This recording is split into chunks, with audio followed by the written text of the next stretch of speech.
Today on Homeworthy, we're touring the homes and gardens of the talented garden girls in Texas, where a shared passion for gardening blossomed into a thriving company. First, we'll visit Jill Oliver's stunning newly built home and garden in Round Top. Next, we'll head to Houston to see Jen McDonald's bright and airy home, complete with a gorgeous garden and potting shed. Finally, we'll tour Nicole Shah's Houston home, which proves that a beautiful garden can thrive in any outdoor space, big or small.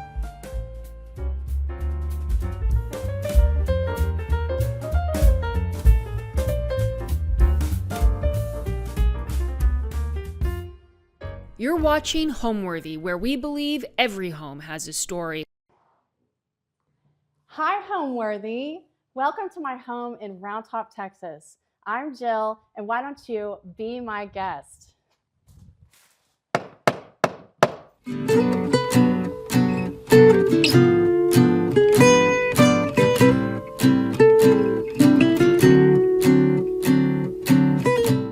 You're watching Homeworthy, where we believe every home has a story. Hi, my name is Jill Oliver. I'm co-owner of Garden Girls with Nicole Shah and Jen McDonald. We install and design raised garden beds. So we are in Round Top, Texas, which is the antique mecca of the world. We have twice a year antique shows where people come from all over the world to shop and listen to live music and come together with friends and family. This is an A-frame home. It's a brand new house meant to look like a refurbished old barn.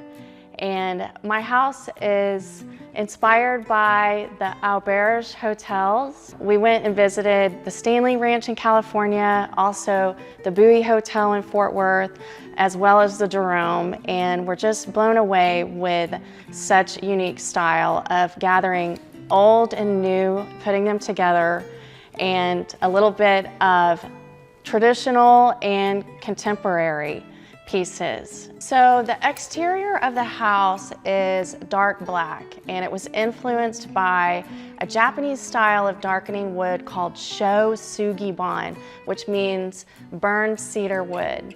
And the roof of my house is a steel roof, which is a nice patina with a rust color. So I have the black and the brown together. And so we knew that we wanted the inside of the house to be light and fresh and bright, but we wanted to use all natural colors. Like I love browns, greens, anything in nature. This house does not have any paint in it. It is all plaster and wood, which creates that unique look that we were going for. Also, because there's so many windows in my house, there is a real nice integration between the outside and the inside. So I can't wait to show a little bit more of that.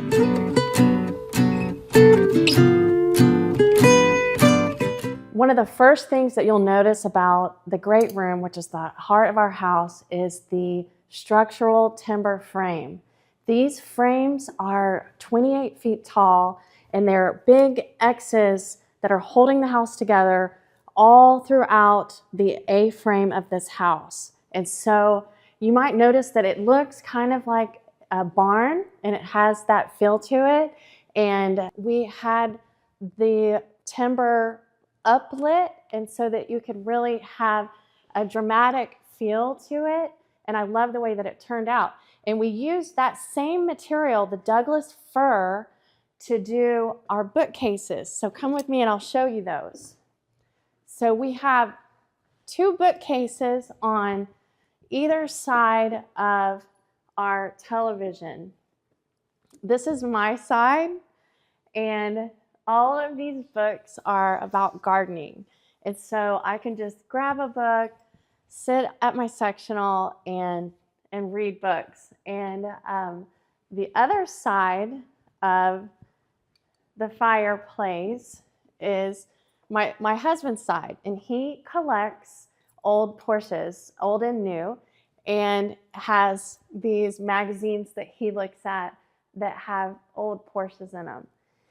And so moving on here, This is our fireplace, and Rachel McClett of McClett Interiors helped us choose this beautiful, understated, simple fireplace. And my husband and my son built the fire back inside of here. So once we need it, right now it's not time yet for the fire, but it will be nice and warm in here. And this is a little concrete statue of my dog Domino, and I can't wait to introduce you to him. And also, since we're mentioning him, I have to mention this little figurine right here. This is Domino also, and he's a schnoodle. He has curly gray hair, and he doesn't really have a tail. He has just a nub, but this looks a lot like him. So I have my collection going there. Rachel also helped us choose some really fabulous cravat fabric. This is indoor, outdoor, and this sectional is meant to be used. Obviously, the dog, and here he is making use of it right now, but a perfect day for me would be if my kids come here and if I have someone laid out on this couch and maybe someone's over here with a book and someone is in the kitchen and maybe we've got someone eating a snack over here at the dining room table. So I love this space. One thing I'd like to tell you about are these, I call them puffs. What I like about them is they're so versatile. So right now, you can have them here sitting by the fire if you wanted to feel warm. But recently, I had a girls group here come to Round Top, and we wanted to play a game called Aunts, which is a card game, and you need lots of space. So we moved this tray and the books here, and we were able to pull these up, and we had people sitting at the sectional on the gray chairs, and these puffs right here, we were able to get a big group playing cards. So that was really fun. Also, you can move us over here and it can be a footstool. So I love that too. You want to be able to relax and put your feet up. And that is why this ottoman was so perfect for this space. This ottoman is what draws all of these pieces of furniture together, because while we have the browns and all the textures with velvet and with other shades of brown, we have our gray and white swivel chairs right here. And I was able to find this tray at Round Top at a place called Marburger Farm. It was awesome. And I thought this was a great fit for having an indoor plant. I mentioned that I'm starting my collection of different odds and ends that I'm finding at Round Top. And so I've started a few pots and things that I have found. But I love this Japanese war horse, and he is facing that direction. I have another horse on the other side, and he is ceramic. He's a green horse, and he's facing this way. So I love styling it with some Japanese influence pieces, since we have an all black A-frame house with a shugibon. This is a neat piece. This is our bar, and I found this. This is actually an ice bucket. I found this at Round Top. I believe I was at Blue Hills, but that keeps my ice nice and cold right there. And this is where we keep our wine. And we have hidden in here all of our cocktails so we can cut a lime. But I feel like this piece of art is a nice representation of Round Top, because he has a cowboy hat on, but I feel like that there is a Mexican influence, and he's just so cool. He's got his rope and it's chalk. It is a nice fit for this area. And I didn't have to nail it to the wall or anything.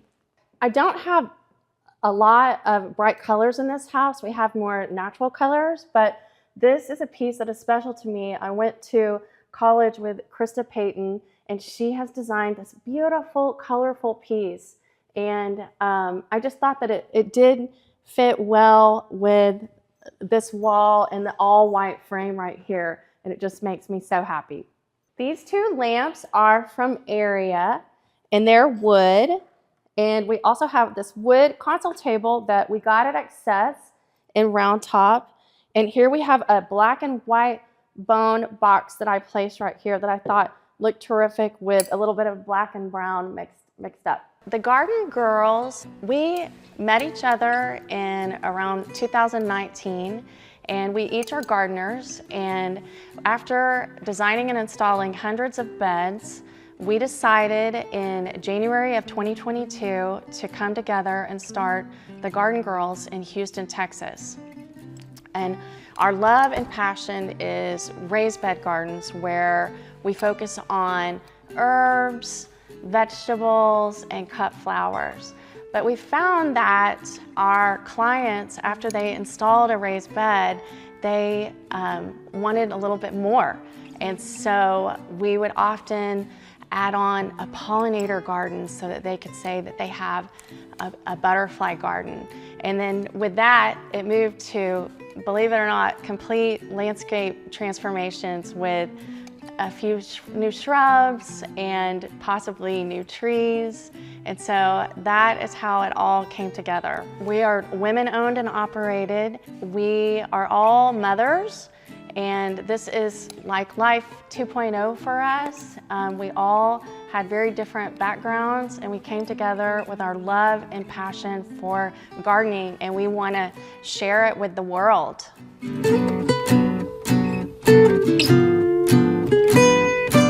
One thing I like about this island is that you can notice that we have two different levels here.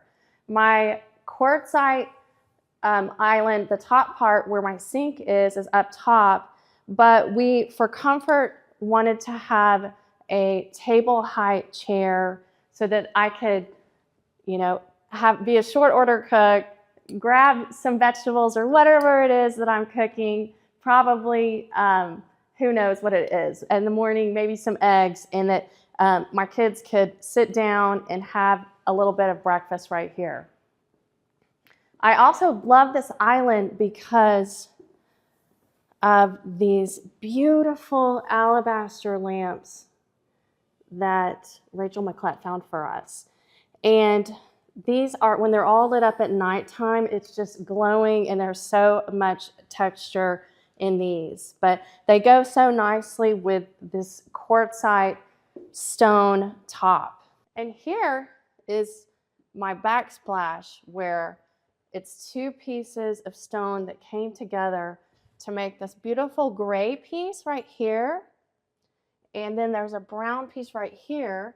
And the pot filler just goes perfect right here in the middle of this. But when I look at these two pieces that come together, it almost feels like it's an eagle. And I don't know, it almost feels like it should be on the back of a Harley Davidson shirt. Live to ride, ride to live, right in the middle of my kitchen in Round Top. So you'll notice that all the cabinetry is 2-inch wood. And so it's very understated and simple. Everything has a place. Nothing is to be shown. And I love these little unlacquered brass knobs. And the best part, though, is this La Marzocco coffee machine. So I do love coffee in the morning, and I drink 2 cups, and I grind my own beans right here and make coffee with my Marzocco coffee machine. This thing is fabulous.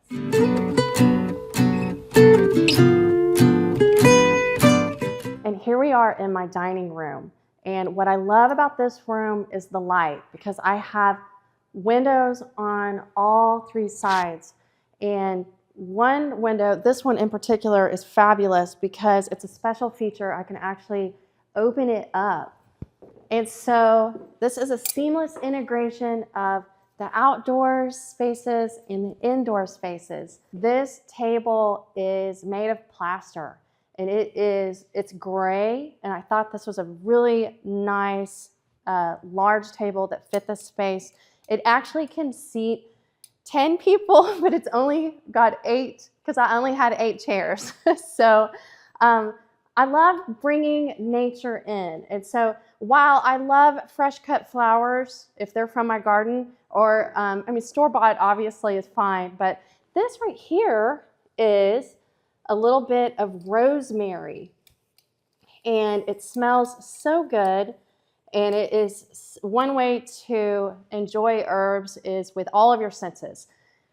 And so you can smell it, you can look at it, you can see it, and we can have it right here. And what's great is that it's not this huge piece that prevents you from not being able to talk with your neighbor. So I love having a little bit of rosemary. Another way you can bring in nature is by using magnolia leaves as your place setting. So this is my nephew, Harrison. This is my husband, Chris, right here. And my daughter, Ivy, just used a paint pen and she made these. But one of my favorite pieces about my dining room is my chandelier. It is so modern and just airy looking up there. And I love that it represents so much of what this house is, because we have the wood pieces kind of going in the middle, and we have our black pieces that hold the light are actually made of metal. So just like we have metal windows, anodized dark metal windows, it just is a nice piece for this room. I think it's a perfect fit. And right off our dining room is our patio, which faces the pool. So let's take a look.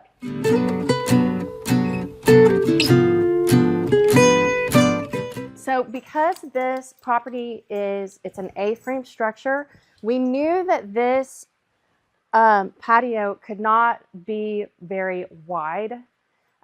We knew though that it would have a lot of place for seating, maybe not a whole table and chairs, but we wanted each bedroom to have their own place to come out in the morning and have coffee.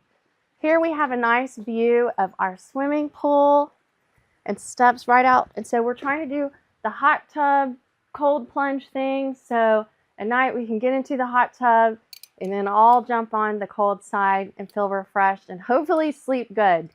I wanted to bring in more texture, so I brought in this beautiful lamb's ears, and they are just loving life right now. The weather is terrific, and they are showing off. But I have to mention, we're very close to the Antique Rose Emporium. And so I was able to pick up some beautiful roses. These are called, I have 2 different kinds. Belinda's Bloom, which is kind of a pink, and Belinda's Blush, which is more of a peachy color. And so the roses are actually in bloom right now. Come see these. And they're squeezed in there, but they seem pretty happy right now. I have another bush right here. This one looks like it's going to be more of the peachy color. But next to that, you can see there's a plumbago and a distilium and a yucca. So I've really packed in some texture and some green goodness right here on this east-facing side of my house.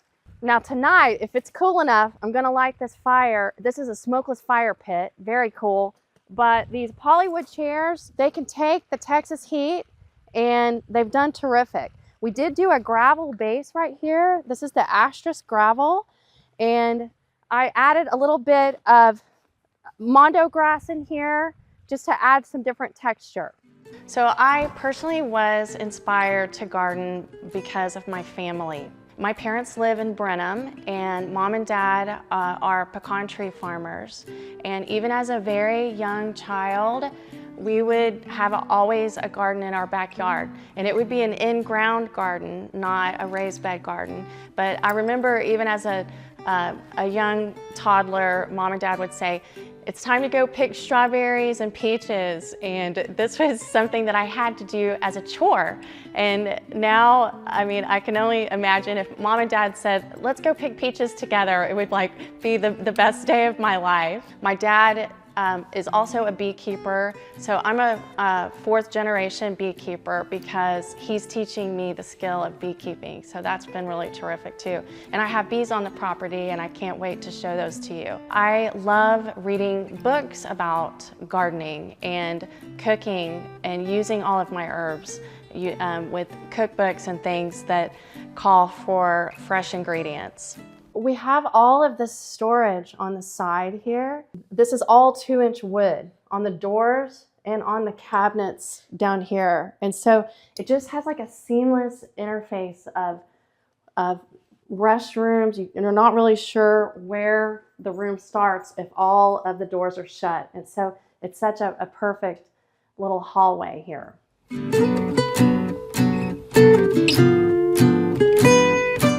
This room is the green and black room. This is our guest bedroom. And this chair is so terrific. This is the Eames lounge chair. This brass light is visible comfort, and it goes perfect with this sort of 1960s masonry mod feel of this chair. I knew that I had to have this chair in this house. And Evan Hecox designed this. This is actually an Hermes scarf, but this is the actual address of Hermes in Paris. It turned out so cool and colorful right here. I have to mention, well, if you're gonna sit in this chair, you've got to read. And so Malou magazine, we were so proud. Our company was, we were in this magazine. How wonderful is that? It's called Mothers of Nature. We were featured in this magazine for Malou magazine. And in this magazine, we designed for the owner, Pam Pierce, this trellis system. And this pyramid right here is named after her granddaughter. It is called the Airy. And we named this one the Pamela, which is the inverted V. So this is a really special something to read. We have a linen green headboard with a little piece of leather right here. And I feel like this kind of has a bohemian vibe in here. But we talked about the Auberge Hotel. When we first saw the Auberge, they had these painted skulls in there. And we saw one of these in Round Top at Marburger Farm. And this is called the Ivy. And we had to get it because that is my daughter's name. These lamps have kind of a greenish gray tone to them, and these are from Area. I love this wallpaper so much. It's Lee Jaffa, and it has kind of just a modern feel to it. And I bought this piece of art that Kelly Morley did at Little Coterie in Houston, and I just think this is funky and fun. It goes really well right here.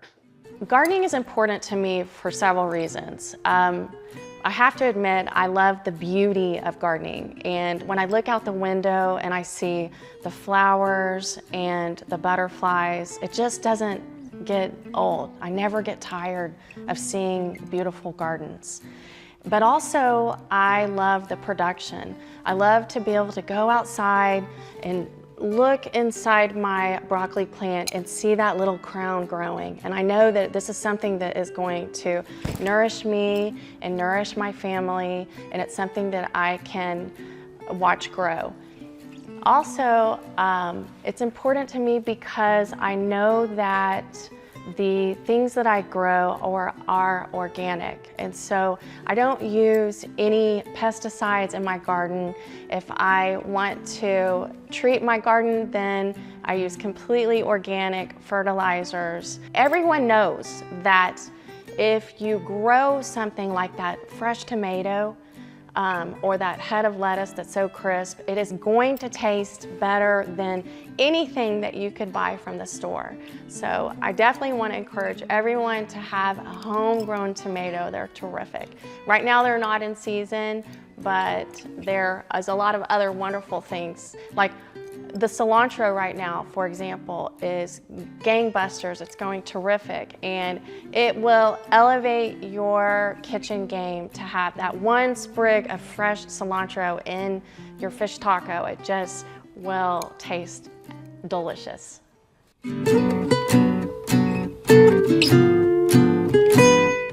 My favorite feature about this room is the floating wall. So on this side of the wall, here is my closet space, my husband's closet and mine. And I can get dressed and I have this really large mirror right here, but I've also used this space to roll out my yoga mat and get a little vinyasa in. So this is my workout space too. Works out perfect. But if you look on the other side, here is my bed. And this headboard is vinyl and it goes all the way across the whole floating wall. And I love this fabric because this material rather, it's so easy to clean. Whereas a fabric headboard really, you can't, besides vacuum it, you can't really ever clean it. I mean, I can just use any, organic product I want and wipe this down or just use hot water on it. This chair, this is called the Tired Man. And this fabric is boucle. This is a really, oh my gosh. Now that timing was perfect, wasn't it? Hi, Domino, are you Tired Man? This is just such a cool chair. I'm looking for a little side table to put next to it. I haven't found it yet, but I know that I can in Round Top. One thing I love about my bedroom is that I have windows on all three sides. So this is the other room that you can really see the timber frame structure right here, and the trusses make such a nice little X right here. And below, we have a little his and hers rocking chair. We can go right outside to sit outside. If you come this way, you can see the shower. Here's the master bathroom. And I found this rug at in Round Top at Turkish Rugs. It is got some yellow in it, and I just love it. And I found this magnolia branch at my house, added this here. I love this waterfall stone top. And Jay, our lighting designer, helped us with this light, this mirror. We have a light that comes behind it, so that looks really great. We have another little area right here that's just more storage. Also, this is where I charge my phone at night. I love this window right here. It brings in a lot of natural light into the shower area. I want to mention this wall that we actually plastered this door was supposed to be an outside closet, but I didn't have an office. And so we turned it into an office. And while there's no AC in here, it works great because I put this fan up here and some lighting. And so now I have a little place to go inside and see the computer. My favorite thing to grow in the garden depends on the season. So if we're in the springtime, then I'm gonna say tomatoes, cucumbers, and green beans. I love those things that grow on a vine that you can plant by seed. I love those. Right now, I'm loving parsley, cilantro, and also all the brassicas like cauliflower and broccoli, and also the herbs like the thyme and oregano are terrific right now. And now what we've all been waiting for, my personal pride and joy, let's go see the garden.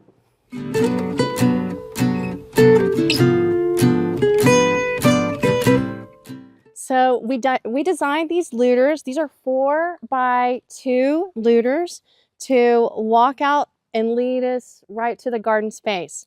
But I want to point out on the right and left is where we've planted loads and loads of pollinators. And right now, the monarchs are here to feed on, the host plant to the monarch is, one of these plants is the milkweed. So I hope you see tons and tons of butterflies right here.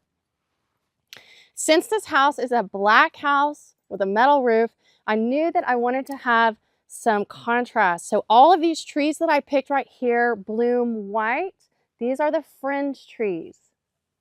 We have planted over 100 trees, and about 40 of them are oak trees. Oak trees are native, and there's over 534 species of birds and moths that feed on the oak tree. So if you can ever plant one tree, I encourage you to plant, and I learned this from Doug Tallamy, plant the oak tree. Another native that we planted is lantana. As we walk down here, you can see puffs of lantana on this wall. And I wanted to have the contrast with the black house and the white lantana to have such a nice contrast there.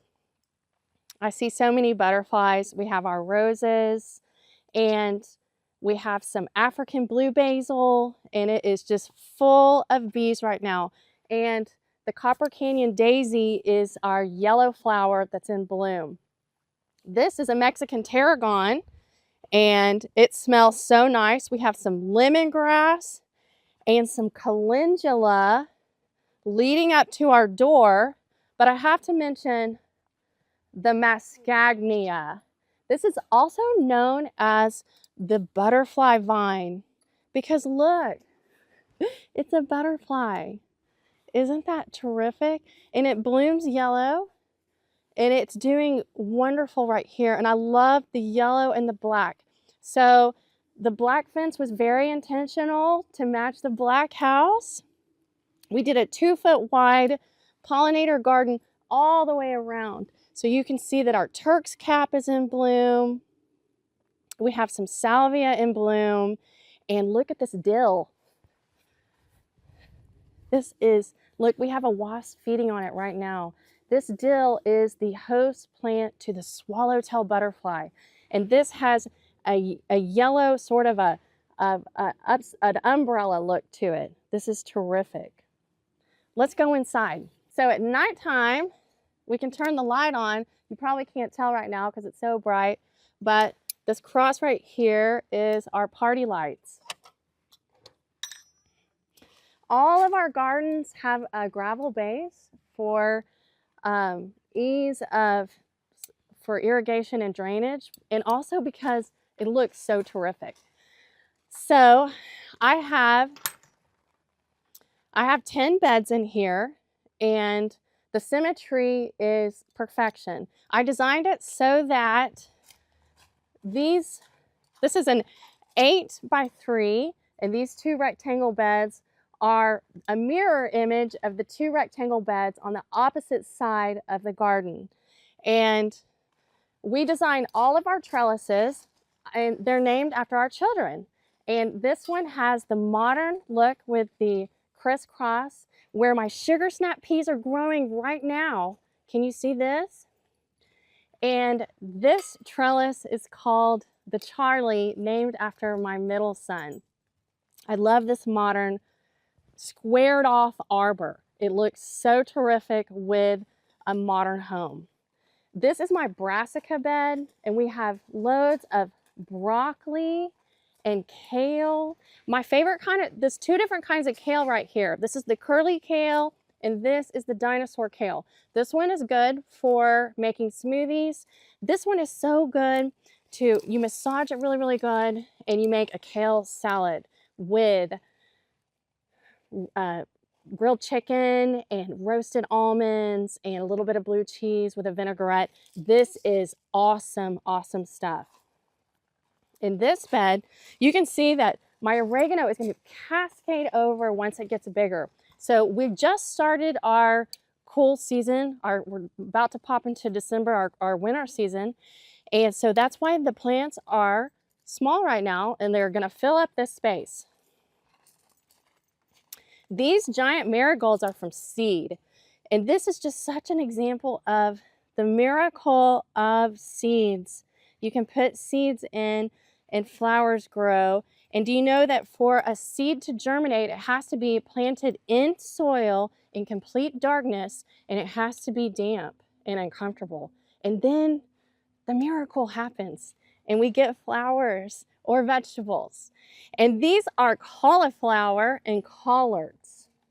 We have some more herbs cascading off this side. This little baby is a thyme. Oh, thyme is my favorite. I love that. And look at this from seed right here. Look at these sugar snap peas. I just love these. They're shooting out. You can barely see it. This is called a tendril. And this is going to attach to the Charlie arbor and grow up and up and up. This is my spinach bed.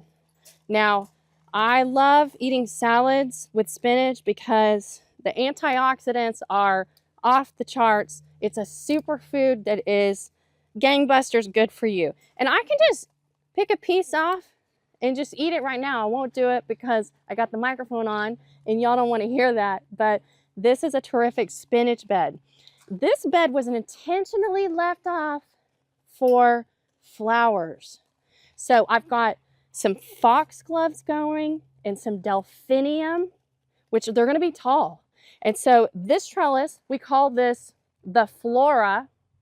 This is the one trellis that's not named after one of our kids, but it's a horizontal trellis meant to keep these flowers growing their stalks straight up.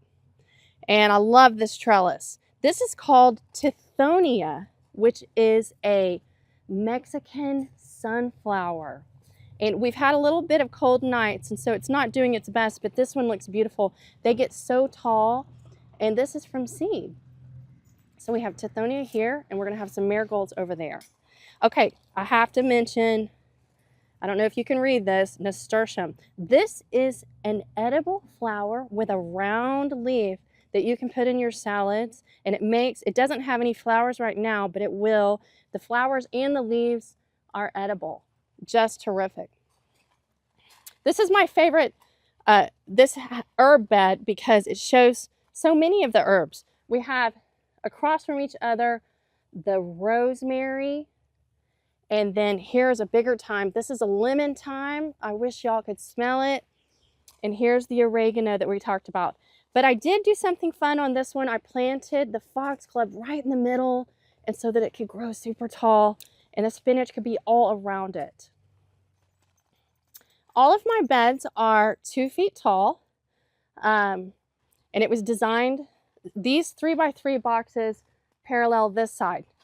In the middle though, I got this teak table from Chair King, and it's actually 2 tables that I put together, and it has been a dream of mine to fill this up with friends and family and celebrate. And so we might have our Thanksgiving pie out here, or who knows what else. Enjoy a cocktail time.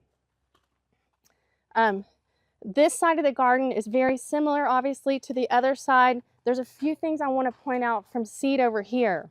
Because we're in the cool weather season, we talked about that parsley, which I love to use in making chili.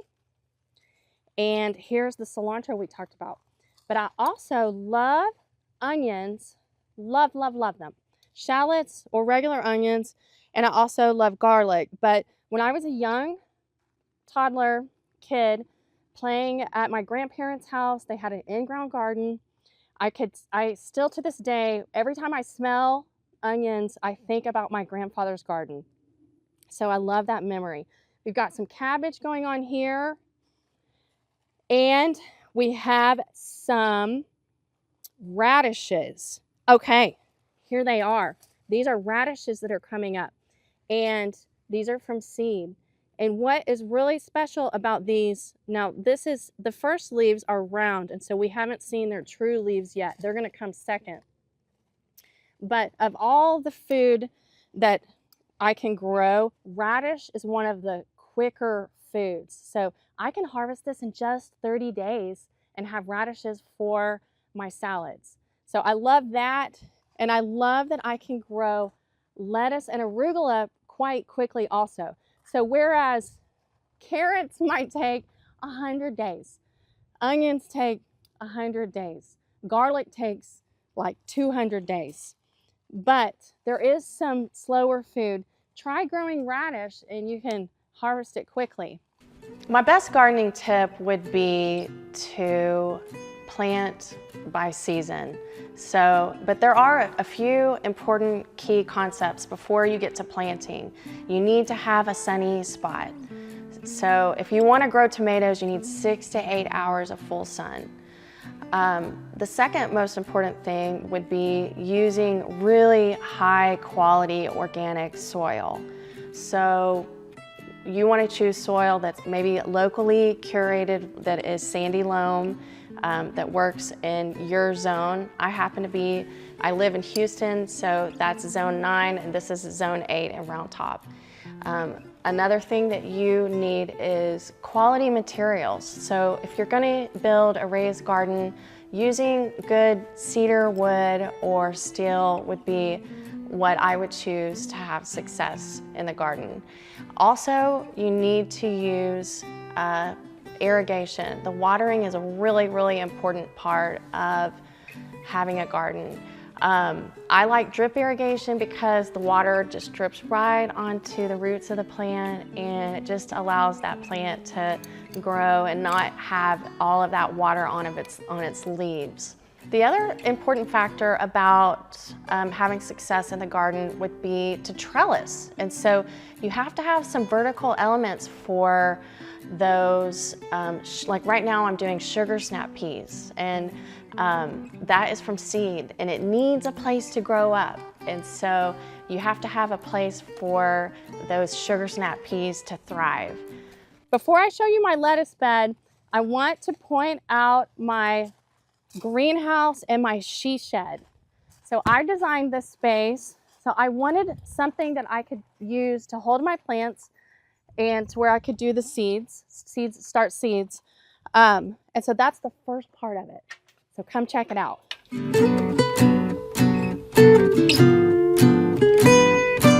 So I designed this space. This is a 10 by 10 space. And look at all of these plants around here. This just is so happy for me. My husband built these shelves and he welded them and put these in for me. But here you can see there's some lettuce starts, and all of these herbs right here are ready to go, be put into the garden. And then it's nice to have some houseplants in here too. And when it does get cold at night, they'll be just fine in here.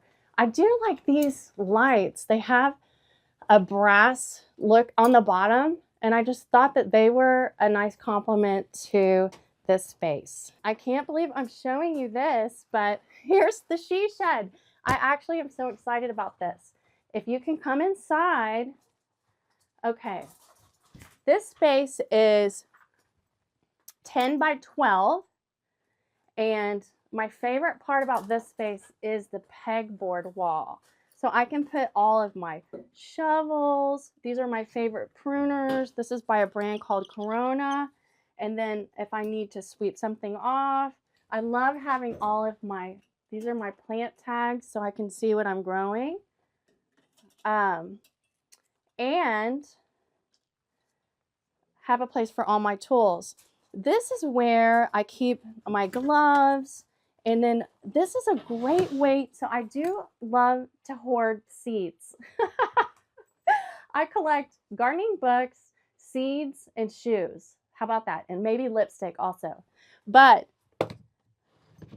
I got this off of Amazon, and I love it. It is for pictures, but on the inside of it, I can put all of this is arugula seed.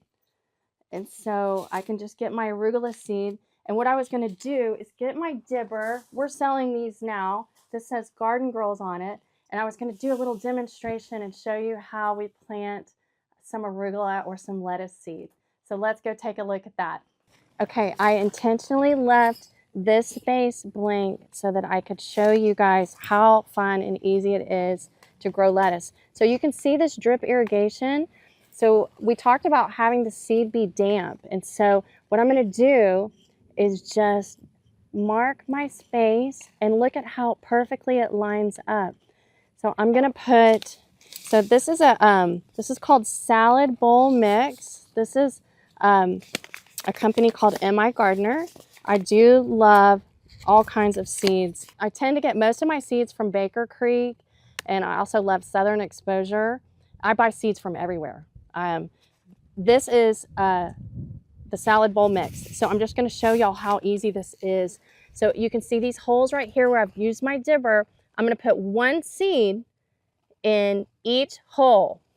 And then if I accidentally drop a couple of seeds, when it starts to grow, it's called thinning. I have to pull out the loser, let the winner be the winner, and I pick the loser, and guess what? I eat it. So it's not really a loser because I do get to eat. That's called microgreens, by the way.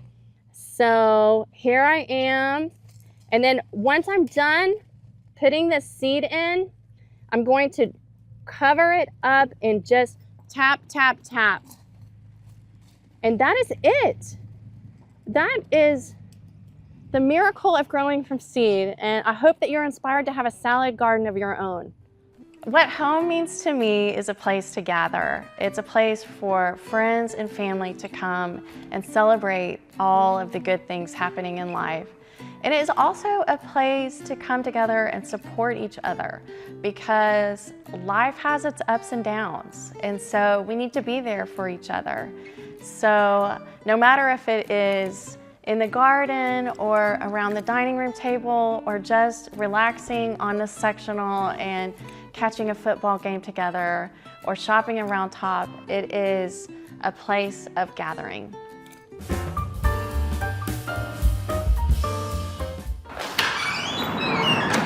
Hi Homeworthy, I'm Jen. Welcome to my home in Houston. I would love to show you around.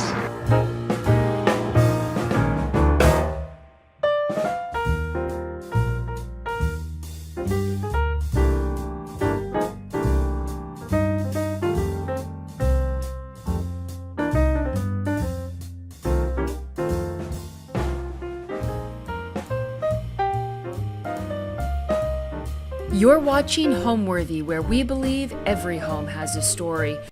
My name is Jen McDonald and I am a garden designer in Houston, Texas.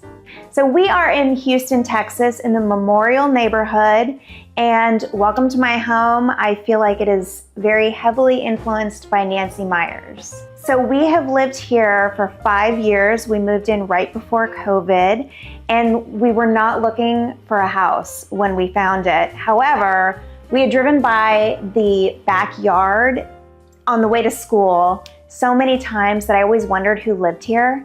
And so when the house went on the market, I just had to see it. And then it turned out that we couldn't live without it.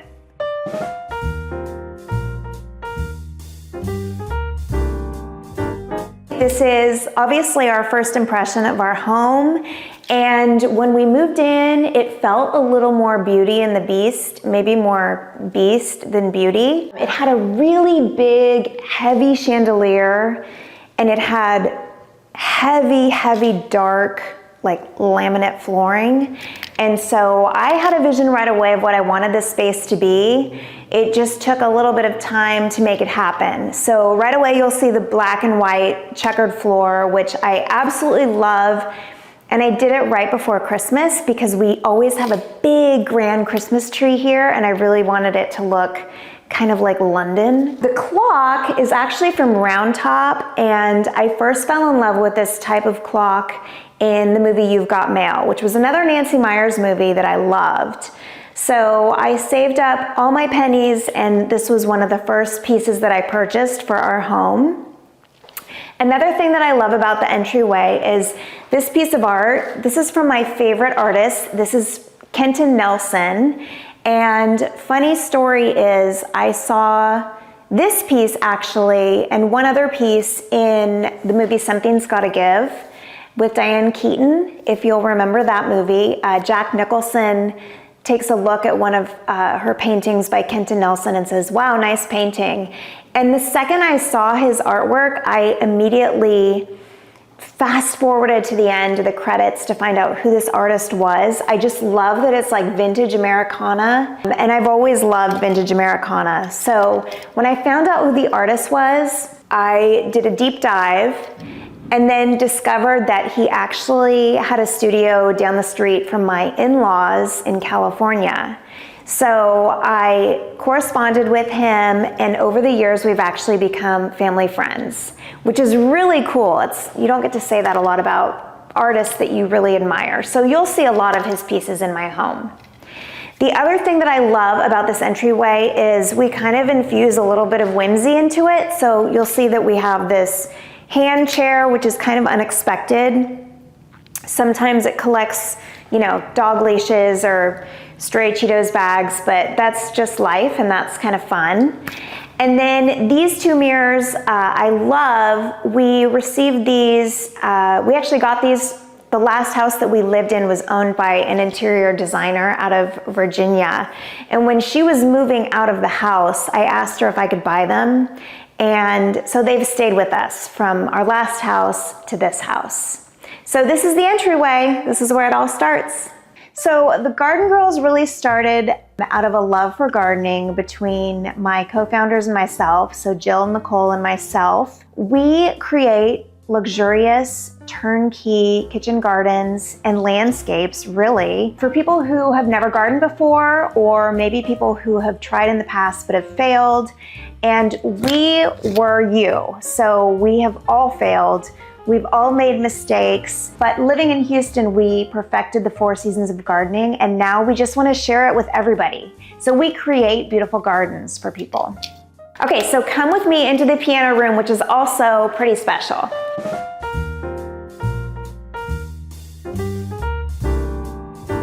So welcome to the piano room. We call that the piano room for good reason. My husband actually plays the piano, and I love this room because the first thing that you notice is this great big French piece that houses all of our books. By the way, they're all turned, you'll see, backwards. So when we first moved in and I did this, it drove my husband crazy because he would always ask, like, where's my so-and-so book? And finally I was like, you have to just order another one from Amazon because I can never turn these books back around. So this to me is like art. I love the colors of the like monochromatic scheme here. And a funny story about this piece is that we actually had it in our last house, which was a small house, but it had really big ceilings. And so there was a topper on this piece. And when we moved into this house, my first concern was how is it gonna fit in this room? And so we had to have it cut down a little bit, but it's a perfect fit and we'll probably never get it out. So we have to live here forever. The other thing that you'll notice is I have a lot of collections, and collections to me are very comforting. The suitcases I started collecting when I purchased my first condo, like out of college. It was a studio, I think it was like 700 square feet in Seattle. And I had no garage, no storage space. And so the only way that I could store things was to keep them either in plain sight or hidden behind dresser drawers. So I started with one suitcase that I purchased at a flea market there, and it housed, you know, odds and ends. I will tell you that every single suitcase here houses my Christmas ornaments. So it's storage that's beautiful, but it also is very functional, and I want to show you something really cool. Every suitcase has ornaments, and I'm a little bit type A, so this whole side is for the entryway Christmas tree, which is like our balls tree, our pretty, you know, multicolored tree.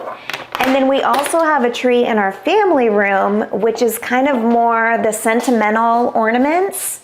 And so this side, this is really special.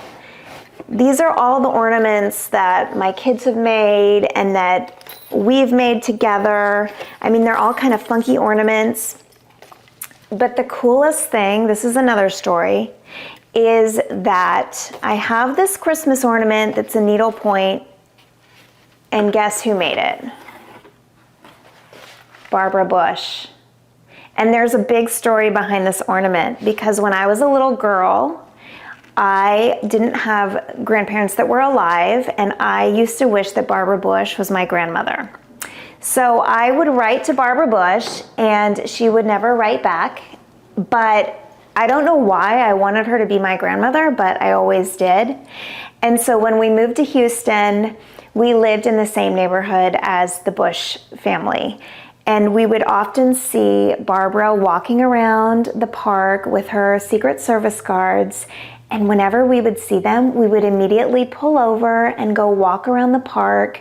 And so over the years, I have all these great photographs of Barbara Bush with my children.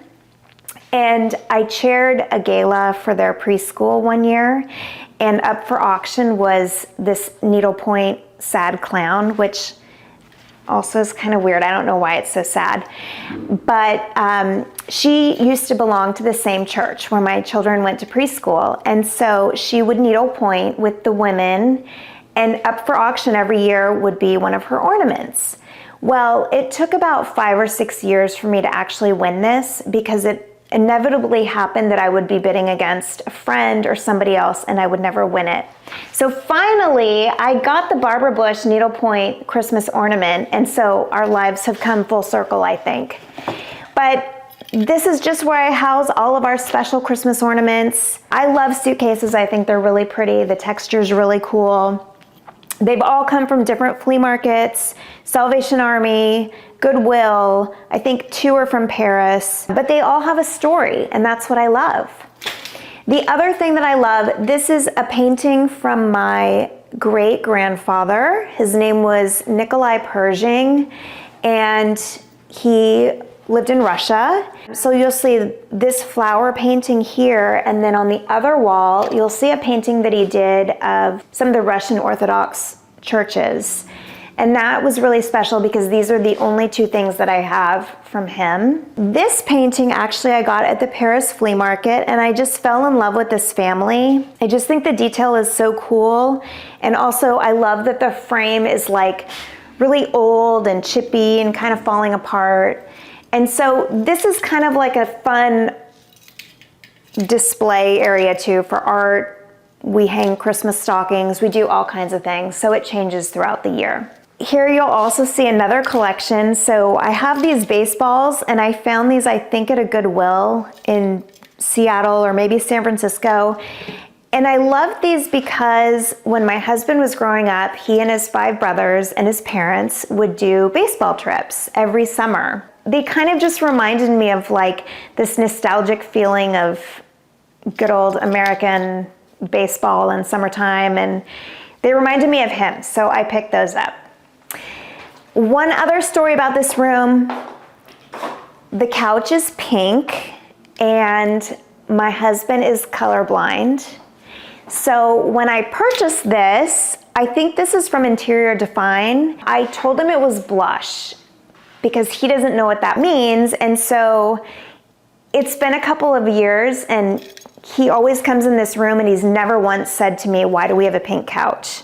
Until our friends were over one day and they were like, dude, you have a pink couch. And he's like, what are you talking about? It's blush. And so we had to break it to him that it is actually in fact pink. So, sorry. The last couple of pieces here, this is a sign from Round Top. I fell in love with it. It's just super fun, and I love old industrial signage. So if ever I see a piece like that, I'm all over it. I had to like carry it on my back to get it in the car and bring it home. And then this is kind of fun. I got this for our 10th wedding anniversary, and this is my favorite wedding photo. We were married in Napa Valley at a winery at sunset, and this was when we were walking into our reception. And so I had the photograph done by an artist on Etsy, and she converted it to this cool wood slab. So that's kind of fun and different, and I love it.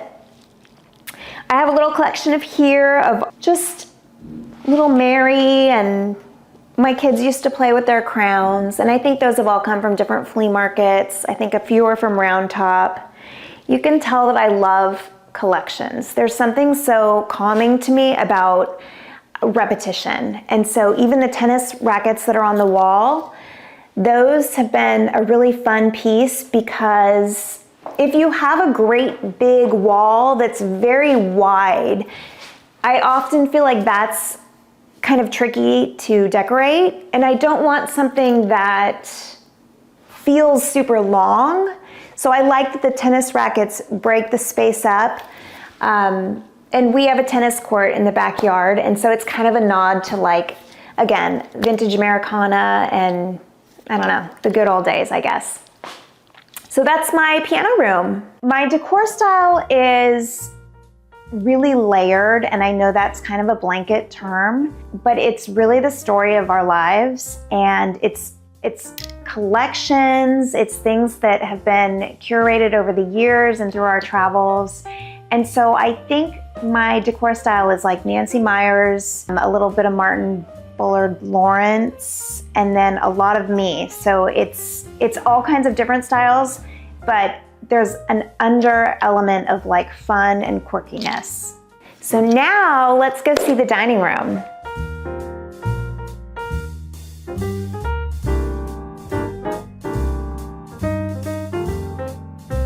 Welcome to the dining room.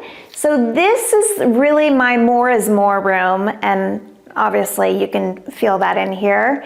I love this room, and it's probably the least used room in our home, but it's really where we have our celebrations. So right away you see this chandelier, and that was the first thing that I purchased for our house before we had anything else in it. I fell in love with it.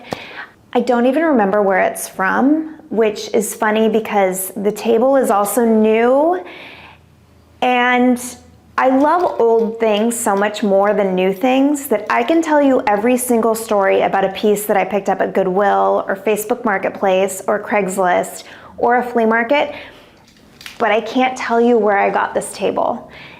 That to me is really interesting about old pieces. Like, they have a history and they have a story, and I think that's why I love them so much. And also, if they're already a little bit worn and weathered, it's even better for a family like ours because that first scratch on a new table is kind of heartbreaking. So I infuse a lot of old pieces with our new pieces. Speaking of which, so this china, this is a funny story, but when we first moved to Houston, I was joking with some moms at our preschool that we moved to the South and we don't even have a china pattern. And when we got married, my husband and I both registered for china, and it meant nothing to me. It wasn't something that we were used to or that we ever thought that we would need. And I think we ended up getting like 4 plates, and I don't even like the pattern, to be honest. But the second we moved to the South, I realized that women here take their china very seriously, and I love that. I kind of admired that. So I was joking with my mom friends about us not having china for our daughters, and we had a trip to Paris planned with our oldest daughter, who was 6 at the time. And they said, you should go look in Paris. Go look at the flea market and find some china. And so sure enough, we took our 6-year-old to Paris, and we found this beautiful set of blue and white plates. I think there's probably like 11 plates. We had more, but some were broken, and that's just fine with me. But I have this picture of her sitting in the hotel after we found this set, and she's holding her little plate. And I will tell you that we use this for everything. Every celebration, every birthday, over the holidays. Sometimes we mix and match. And now I just think that it's so much more special than registering for china because it has a story. It's already lived a life. And I also like to keep it a little bit more informal. Like, sometimes I'll just put our silver out in little jugs instead of, really dressing the table. I'll probably dress the table. But for now, I think it's fun to just use ironstone and put all of the silver out here. And I also love to decorate with things that are unexpected. So fruit is a very simple way to decorate a table. So is this giant basket of bread, which is the first thing that people see when they walk into my house. And I have had so many questions when people come in and they're like, is that real bread? And it actually is real bread, and it's probably like 3 years old. It doesn't get moldy or anything, which is so funny. Sometimes when we have little kids here, like over Thanksgiving, you'll see them running around the house and holding bread like it's a sword or whatever, and that's just fine with me. So we just keep our basket of bread here, and I love it. I think it's pretty and fun. So this Venetian mirror I found in Round Top last year, and this was such a score. The thing about shopping Round Top is if you see something and you love it, you have to grab it because chances are it's gonna be gone in like 2 hours. So when I saw this piece, I paused, didn't get it right away, had a mimosa, and then quickly went back and bought it because I knew it would be easier to apologize later to my husband for buying it than regretting it and like talking about it forever. So that's a Round Top find. And then so is this fun piece here. I think this is Positano. I found this also in Round Top and I absolutely loved it. I didn't even hesitate. I had to have it. So the fun thing about this is I think the red and white plays off of the stripes in the flag, which I found in Oregon at this wonderful little shop. It's called Sesame and Lilies. And I loved it. I love vintage flags. So we had that framed. And then here's another wall that just, it's so much space and I didn't know what to do with it, but I had all these baskets. And so one day I was like, that's it. That's what we're gonna do. They weren't expensive. I think a lot of them were purchased from Etsy, but I love the overall effect. I just think this room feels really warm and inviting and it's happy. And although the table looks formal, if you look over to the little rattan bar cart, you'll see a nod to Sugar Hill Gang with the rap sang on the bar cart. So I think that's kind of fun too. I like to put a little bit of weirdness or fun, some kind of fun element in every room. The bar cart, by the way, was from Facebook Marketplace. I think I paid $25 for this. And I also love, look at the casters, this kind of old brass. I think it's just so cool. So, oh, do you guys keep your remote control in your bar cart? Because I don't know why it's here, but we have that. That's fun. And then this, we live in a neighborhood where there are tons of pine trees. And so sometimes I'll just go back behind the gate and clip some pine boughs and that becomes part of the art, part of the decor. So this is the dining room. The last thing I'll note is that we have a big collection of candlesticks. I think we have a couple of Tiffany candlesticks from our wedding, but they're also mixed with Goodwill finds and Craigslist finds. And I just love, I think that lighting makes a huge difference in a room. So anytime you can have candles or low lamps, even if you put them on timers, I just think it sets the mood. So dimmers, low light, all my favorite things. So thank you for seeing the dining room. So I grew up in this little tiny town called Calistoga. It's in the heart of the Napa Valley in California. And my father was a gardener. We had a little tiny rented house with a big garden in the backyard. And my experience gardening was really sitting on an overturned bucket, eating whatever he was harvesting fresh.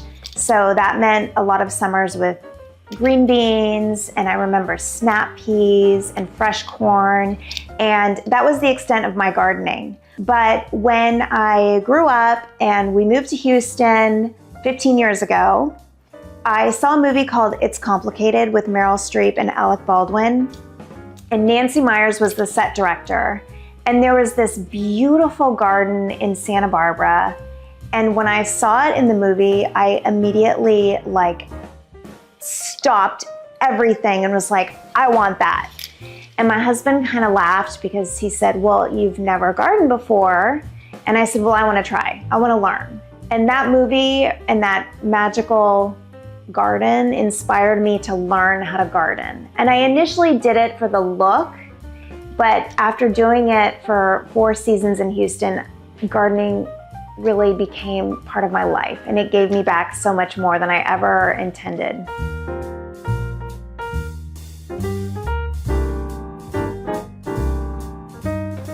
So there used to be a sofa here that faced the fireplace with a little clear acrylic coffee table, but nobody would ever sit there because then they couldn't see the TV. So we got rid of the sofa, and I found this antique table in Round Top, not knowing where it was going to end up. So we put it here just kind of as an interim, like maybe it would end up in the closet or the laundry room or something. And this has become my favorite spot to work. So I bring my laptop or my iPad out here and I can do my work. I also do calligraphy, kind of modern calligraphy. And so I can sit here for hours while my kids are having breakfast or doing their homework, and we can all be together. I have found that me trying to office in a room that's closed off doesn't work for us. It doesn't work for me. So actually I like to be in the heart of the action, and after school I'll work on calligraphy or some work and we're all together.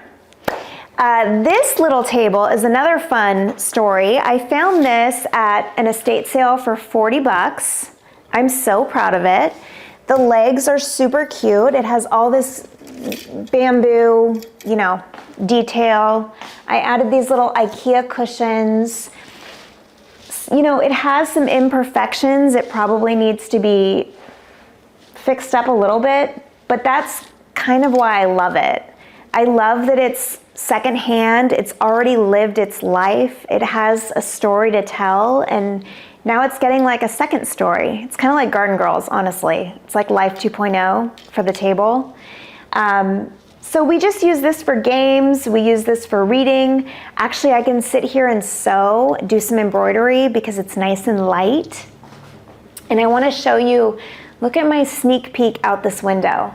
This is one of my most favorite outdoor spots. We have this fun pool sign that looks over this fire pit area and the swimming pool. So this is kind of a fun little place to just hang out, play Scrabble, do whatever.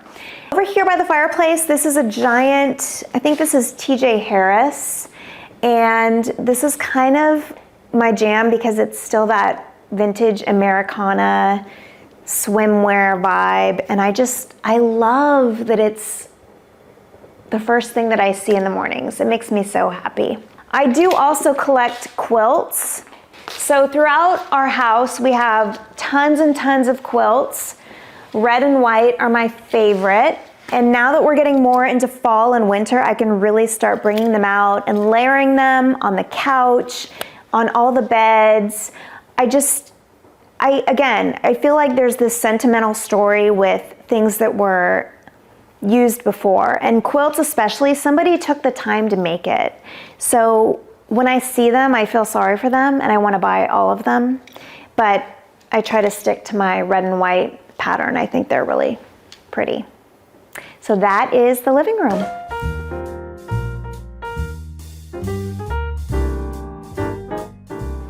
So this is our little tiny bar area, and if you didn't know, you can actually paint granite countertops.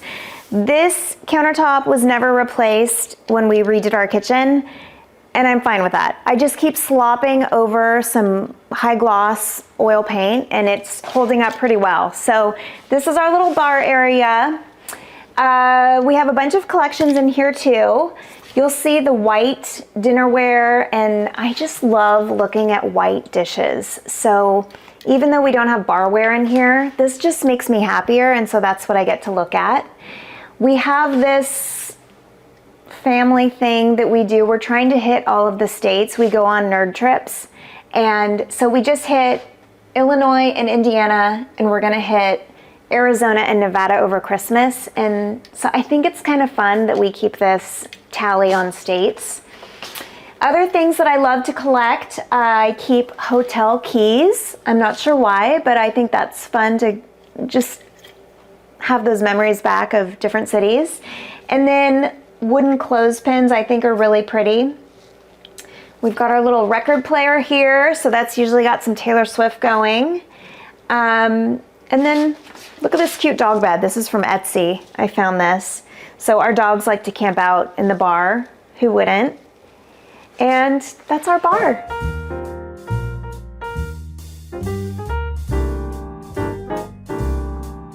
So right off of our living room is our kitchen and breakfast area. Again, this table, brand new. Can't remember where I bought it. These dishes, Goodwill. I love China. I love old China. So I can't really tell you where I bought this table, but I did fall in love with it. And the one thing that killed me is, you'll have to come closer. Right after we got it, somebody painted their nails or took a Sharpie, and we have some marks here from life. But again, just like the little bar area, I just slapped some paint over this table. I've probably done it like 4 or 5 times, and voila, good as new. Because I cried when there was Sharpie on it, and my husband said, we just bought it, we're not replacing it, and it made me so sad. So then I just sanded it and put some high gloss oil paint over it, and look at that. I mean, I have to do it again, but you know what I mean.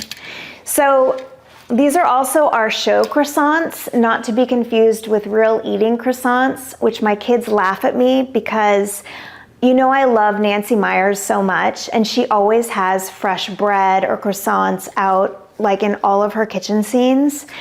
And so I too have croissants out on like a platter or something most of the time. And so my kids will get up in the morning and they're like, oh, are these show croissants or can we eat them? And so most of the time they can eat them, but sometimes, like for you, Homeworthy, I'll put out some show croissants and they can't eat those. But we do like to have like candles everywhere, and I do also like to have fresh fruit everywhere, and that they can eat and should eat. We recently did a small update to this kitchen. So we did have some old granite countertops here, and I painted those for a couple of years when we first moved in, and they held up great. But after a couple of years, I was like, let's just do some quartz countertops and some new backsplash, and we'll call it a day for now. So that's what we've done in the kitchen. We updated the lighting. What else? I think the rugs are from Round Top. We also have fish because if you're a parent, you will at some point have fish in your house. And I don't know why schools still have fish at festivals, but these two have been here for a couple of weeks and they're going strong. So we've got our fish, and we've got a cute pink toaster, but don't tell my husband because he doesn't know it's pink.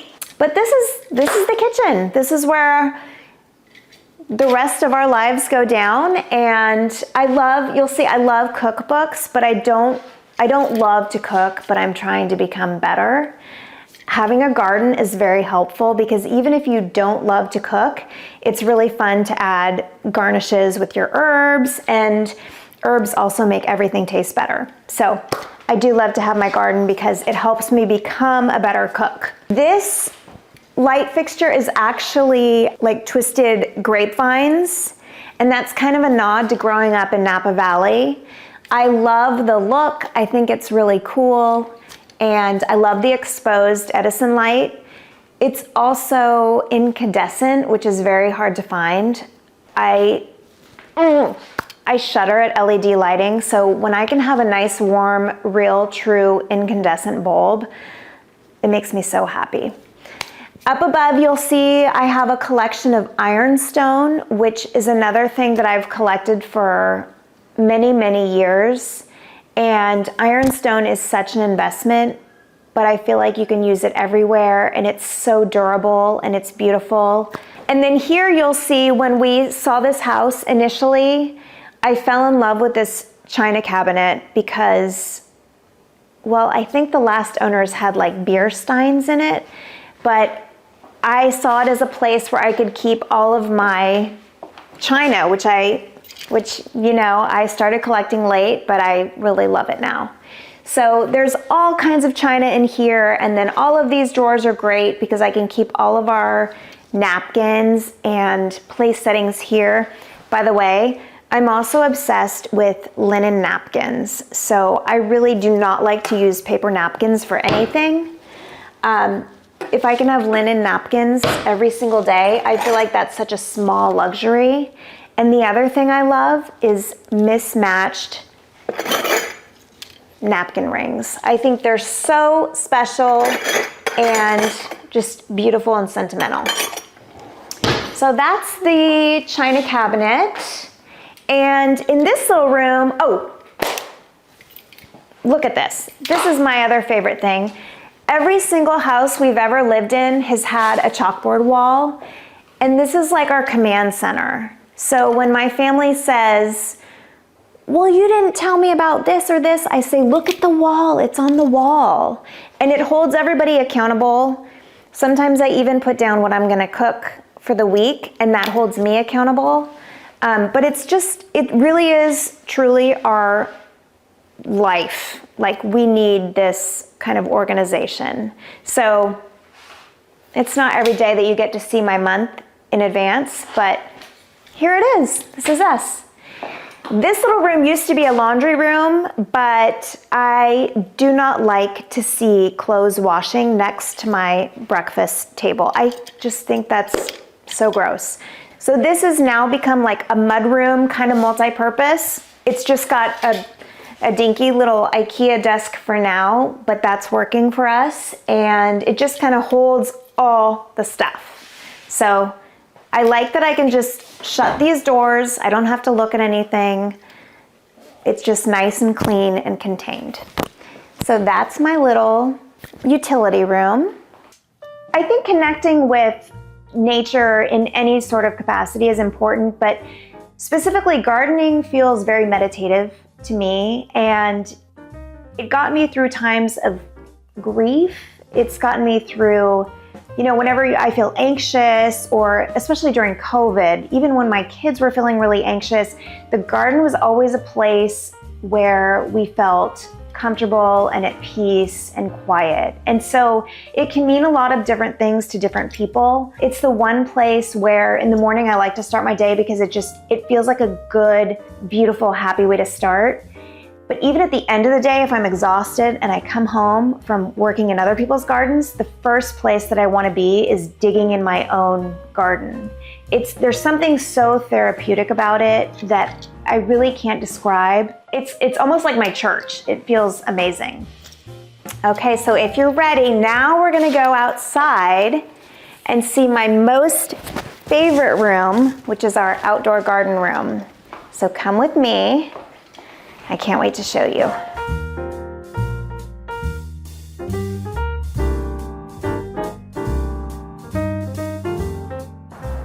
Okay, this is my Nancy Meyers inspired garden space. I can't wait for you to see it. So this used to be just one giant strip of grass, if you can imagine that. And when I first told my husband that I wanted to start gardening, I started with one little dinky raised garden bed, and it was sitting on the bed of grass. By the way, that's a terrible way to start gardening.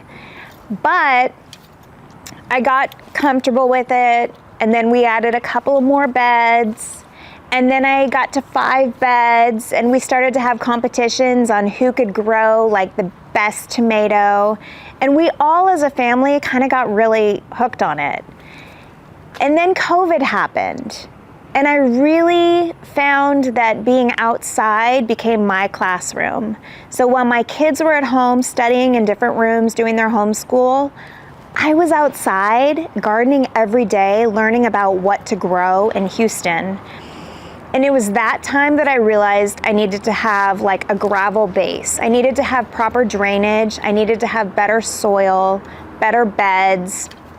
And so I went from 1 bed to 3 to 5 to 14 during COVID. And during that time, Martha Stewart found me on Instagram.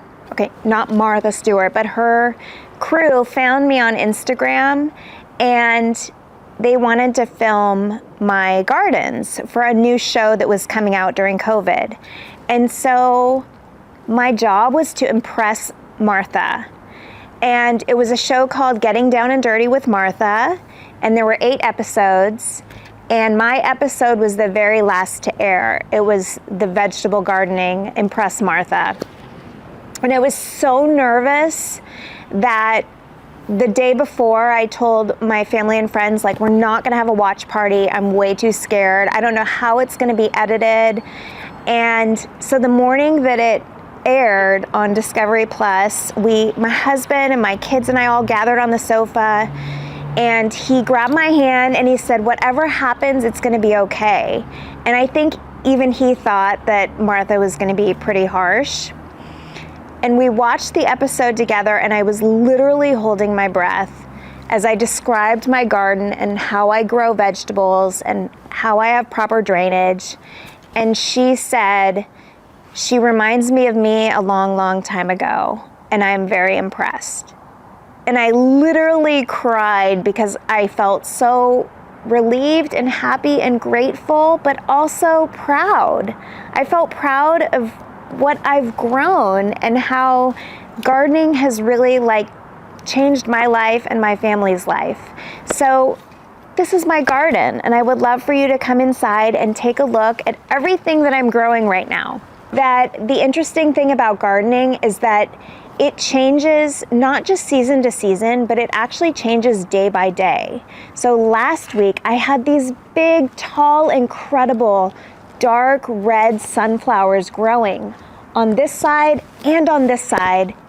And then it rained like crazy and they all died. So I had to take them out. But that's the beauty of gardening, is that it keeps you really humble. And for somebody like me who loves a presentation and loves a styled story, it kind of kicks you in the butt sometimes. You can't control Mother Nature. You can only control, so much. So no sunflowers, sorry. But I wanted to show you this amaranth in the corner here, which is 12 feet tall now. And look at how it's leaning over. It's being supported by a tiny little string of twine. But that I actually use for cut flower arrangements. It's a grain, but it's so beautiful. And if you take a look at this bed here, this is my native and pollinator bed. So these are flowers that are native to Houston. This is called a black-eyed Susan, a Rudbeckia. And I have these mixed with this teddy bear sunflower that's still coming up, some salvia. This is a rock rose, and look at that. It only blooms during the day and it closes at night. So I think that's so special too. The butterflies, the bees, they're all over this garden, but they really love the natives and pollinators. And then in this next bed, you see these flowers here are just starting to come up. They're starting to germinate. This is ranunculus and anemone, but they won't actually bloom until spring. So gardening also gives us the ability to be patient. We have to wait for something good to happen. It's not instant gratification. It takes a long time. Over here we have this beautiful kale that almost looks like prehistoric. And I love how it's mixed. This is a Swiss chard. It's called Rainbow Lights. This to me is like edible art. I think it's just so incredible to have these colors and this veining. Look at that, isn't that amazing? And then here we have all this beautiful lettuce. This is radicchio. This here is arugula. And when you grow it and it's this short and small, it's called a microgreen. As it gets taller, it becomes more peppery. So really and truly, you want to eat it when it's really young. This was all started from seed. This is really fun. This is Brussels sprouts, and these are going to get nice and tall, and you're going to see those really tight buds start to form at the bottom, and that's really fun. Look at this. We have some broccoli forming. Do you see that broccoli head here? Isn't that cool? And then, oh, I have to find it. There's a cauliflower that's just starting to form. This is all lettuce over here. Okay, so this, look at all this different lettuce. This is I think this is a Paris Island lettuce. It's like a romaine. So that's really nice. And then this flower, this is called calendula. This is actually edible. So you can eat the flowers. And then look at these carrots. These beautiful carrot tops are starting to form. These are still going to take probably 60 more days before they'll be ready to pull. But My goodness gracious, they just look so beautiful. I would love to show you this greenhouse too. This is brand new to me. I just had it sort of set up. But let me show you, it all began with a garden. I love that we put this little sign over it. And inside, take a look. Isn't that wonderful? So I'm just getting it set up because it's brand new. We just added it, but I am already so in love with it. And I have to say, I have some big plans for some little white lights to go in there and some stars for the holidays. This area is kind of where my dogs like to hang out, and they like to be with me in the garden. So we have their little dog house here. And then this is a really fun, just extra, we had a lot of problems with drainage over here. So our solution was to turf this. It's a nice place for the dogs to do their business. Also, it's just another nice shady spot. I like to create these like almost storybook moments around the house where there's space for everybody to get away. So if my kids want to come and do homework in the shade, or if I want to bring my laptop out here and work, it's just another nice place to hang out. And then this is our, I call it the garden studio. It's where I keep all the tools and everything, but this little pinky girl I found in Round Top, and it was old and kind of crusty and rusty, and I just spray painted it pink. And I think it's so fun here because as you drive in the driveway, you can tell like this is kind of the girly area. I have 3 daughters, we all kind of like it. So, okay, so this is the little garden studio, and I had lighting put in. I have a little refrigerator so I can store our bulbs that need to be refrigerated. And this is just kind of like, my garden shop. I keep all the tools here and everything that we need. It's just kind of another fun space to make gardening easy and accessible, and it's pretty functional.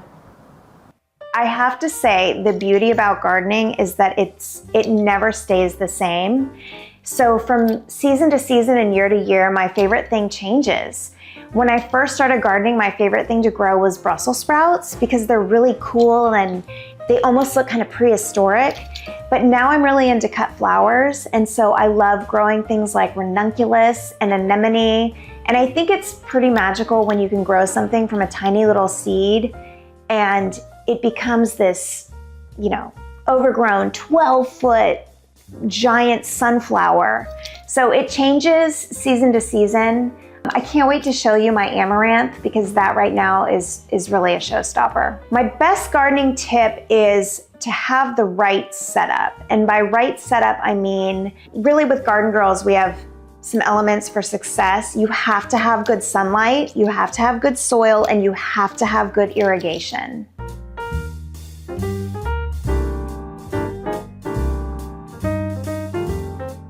Okay, so right off of our garden area is our back patio, and this is another great living space for us. You think about Houston and how hot it can be, but really that's just like 3 months in the summer. We get to live outside 9 months out of the summer. So this is a space where we spend a lot of time, and it's just light and bright and airy and open, and we have this sort of living space here with a fire pit. We put in the pool a couple of years ago. It was actually right after COVID. It was one of those after COVID pools. And then in the back here, we have a tennis court.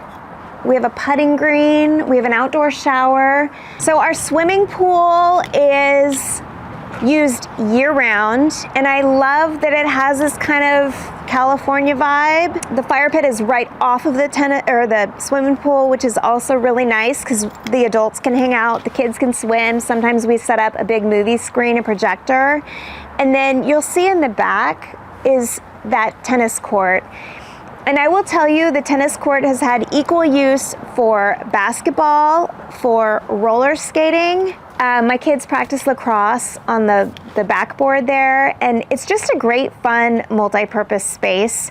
On Thanksgiving, sometimes we have a big competition. It's called like the Turkey Trophy, and we do like relay races out there.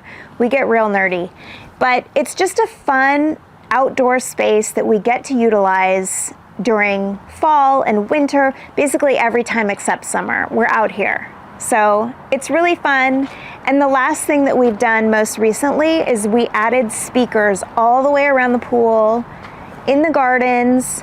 We have this big like subwoofer thing happening. So I can just hit a button on my phone and I have music playing in my gardens, out by the pool, everywhere. And it's awesome. And honestly, that's what sold us on this house. Is the property is about an acre and it's kind of in the heart of the city. So it's very accessible, but once my husband saw the layout of the land and how much space it was just for the kids, we just knew that this was the right home for us. So we love it.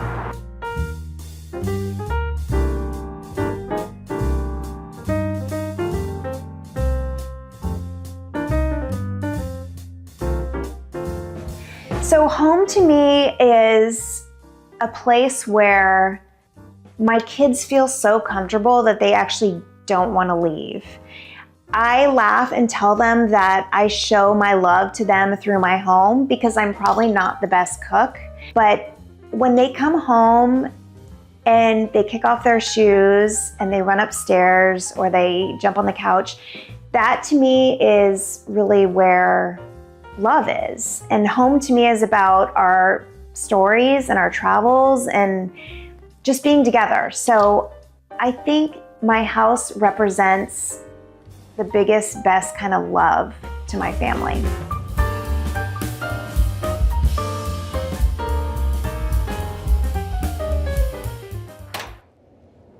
Hi, Homeworthy. I'm Nicole Shah, co-owner of Garden Girls in Houston, Texas. Welcome to my home and gardens. I can't wait to show you around. Come on in.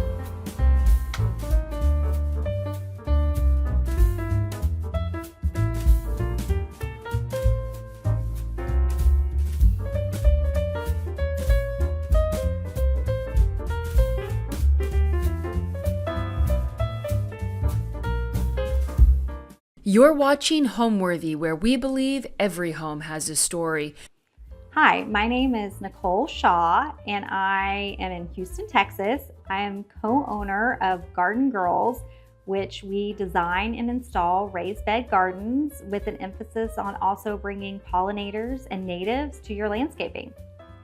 So we are in Houston, Texas, and my husband and I moved to Texas in 2001 to Houston, and I really literally said anywhere but Texas. But it has become home to me. I love the community here in Houston, and we are inside the loop in Houston, and this is actually my second home on the street.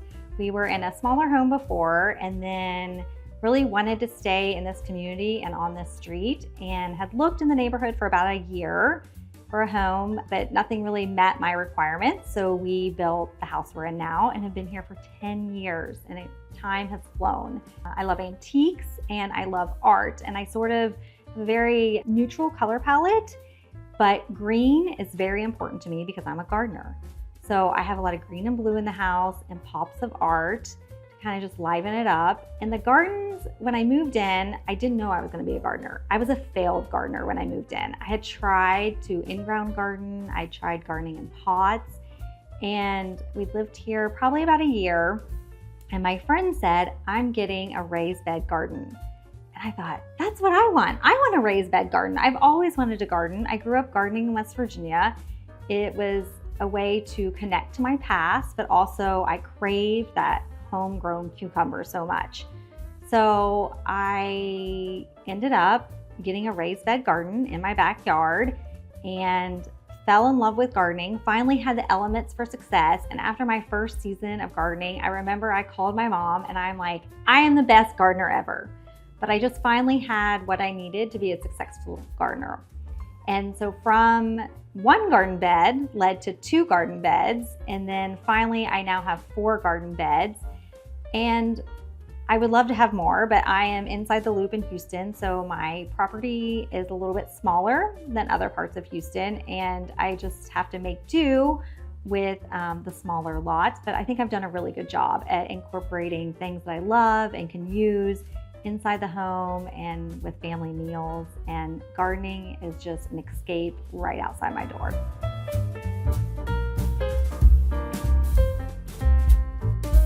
Welcome to my entryway. I think when you come in this space, right away you can see who I am and what's important to me. I love traditional with a little bit of pop. So it's a very traditional room, but I have my pop in my artwork and also in my light fixture. So it's traditional, but yet fun. And I also love using antiques, and I try to repurpose things. This is our second home on the street. Our other home was a ranch home. It was smaller, but I have used everything from that house in this house. And in particular, this is a French settee that we had at our old home in the formal living room, and it was covered in cream fabric. And when we moved in, because I was going with more of a gray and palette, we recovered this, and I just love it's very welcoming. And then recently I picked up this Louis XVI commode, and I love the detail on it. This just makes it so nice, and you wouldn't know it when you walk in my space, but this very much represents me. I have this flower painting, which my mother-in-law actually did, and it was hanging in their house, and it was my favorite painting that she had done, and so she gifted it to me. And I love that there are always fresh flowers when you walk in, because I'm a gardener, and bringing things in from outside is important to me, but also just always having these flowers greeting me and our guests, I think is lovely. My dad is a woodworker as a hobby, and so he actually made this bowl. And so it's really special to have something of his that he made greeting us.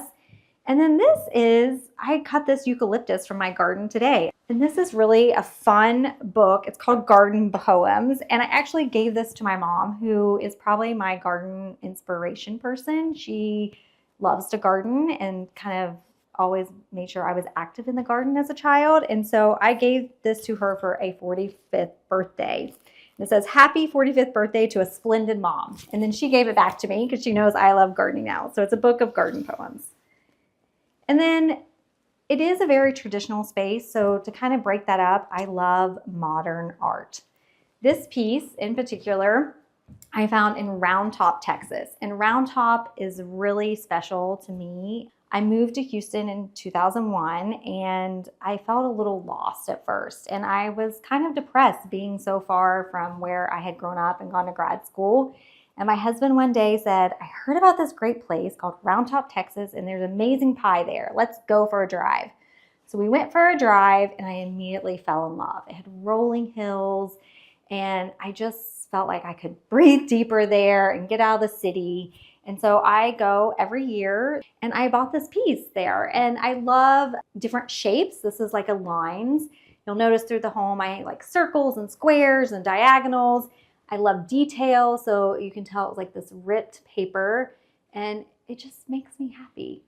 And then finally, because I love flowers, I have this orchid painting from, I believe you say his name is Ron Juicy.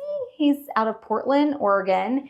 It's kind of graffiti-like a little bit, but it just brings me a lot of joy. You can see it when you're sitting in the living room or family room area, and it's just a pop of color, and it brings joy. And then finally, I'm practical. I have kids, I have a dog, so having a natural rug when you walk in, and it's got the squares and diamond shape, is really important, because at the end of the day, I want people to come in and feel like they can't mess things up and they can just be at home and be themselves. So having a practical rug is super important. So I am a co-owner of a company called Garden Girls, and with Jen McDonald and Jill Oliver, and we found each other through gardening. We decided that we loved gardening so much that we were going to start our own company called Garden Girls. And what I love, we have very similar aesthetics. And if you gave us a space, we would design it almost the same. If you challenged us to design a space, we would probably come up with sort of the same layout, the same plans, of course, listening to our client and taking sunlight in consideration. But we all bring very different strengths to the table. I am an ex-lawyer, so I'm pretty organized and make sure we're following all the rules. And Jill is our cheerleader and just knows so many people in Houston, and she's never met a plant she didn't want to bring home. And then Jen is sort of our dreamer, and there's nothing too big that she says, we're gonna do this, we can achieve this. We make a great team, and I'm super proud to be a small business owner and work with 2 other women, and we have a team of some great gardeners. And so now I'm gonna take you into the dining room.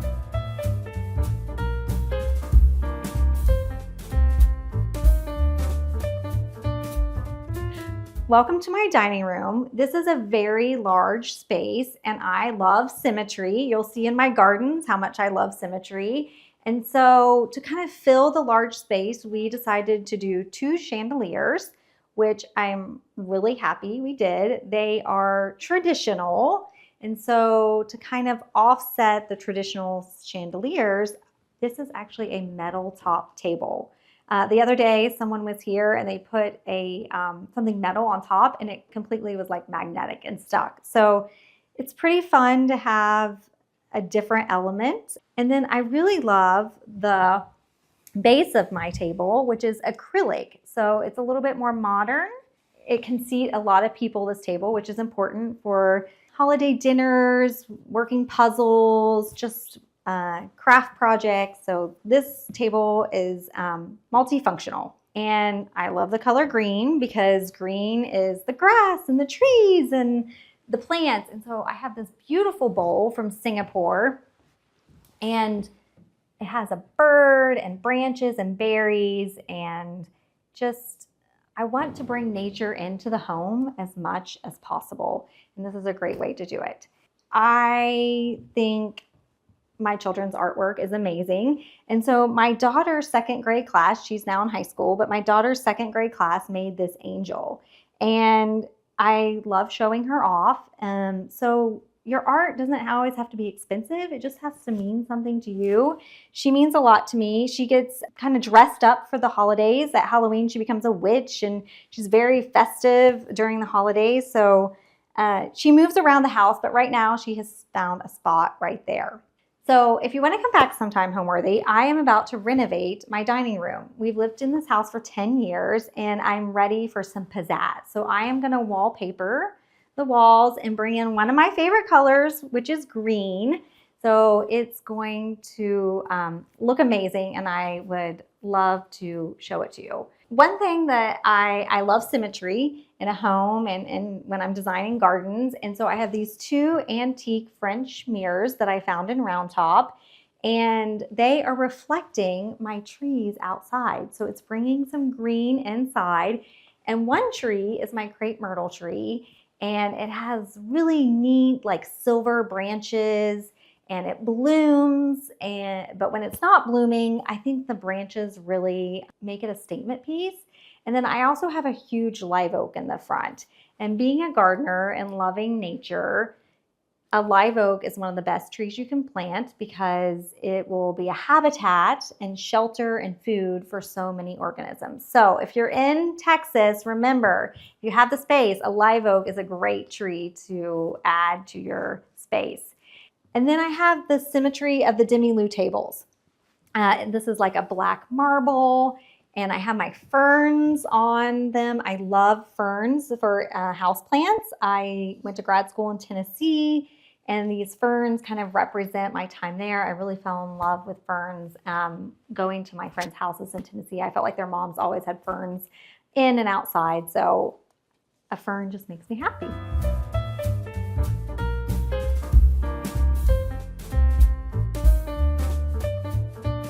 Now we're gonna go into my butler's pantry. And this is such a small space, but gets used a lot. It houses my glassware here. These I found, these shutters, there's 2 of them, I found in Round Top when I was building the house, and I had no idea what I was going to do with them, but I just really, really liked them. And my friend Kay at the time was kind of helping me. I did pretty much all the designing, but she was sort of my, do you like this? And she was always the person I turned to kind of make a final decision. She had the idea to cut these and paint them and put them here, and I just think it is really special. It reminds me of her, and it also kind of hides when I'm messy, so I love that. And then I'm always bringing in cut flowers. I actually cut these dianthus this morning. My husband was born in India, and in India they use a lot of steel and silver, so this was his cup that he used as a child, and I just use it for a little vase to put some of my cut flowers from the garden. And then it's just really fun to throw corks in here, and it reminds me of maybe a special dinner we had where we opened a nice bottle of wine or champagne. So we just always throw them right in there. And then, I mean, no gardener would be complete without having some butterfly accessories in her home, because the butterfly represents transformation. Now we're going to walk into the kitchen.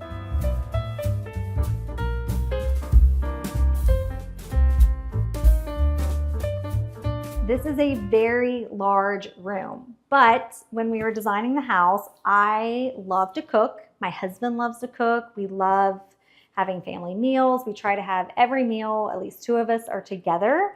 And also my mother-in-law comes and visits, and she is an exceptional cook. She makes Indian food. So we wanted space for us all to cook a lot.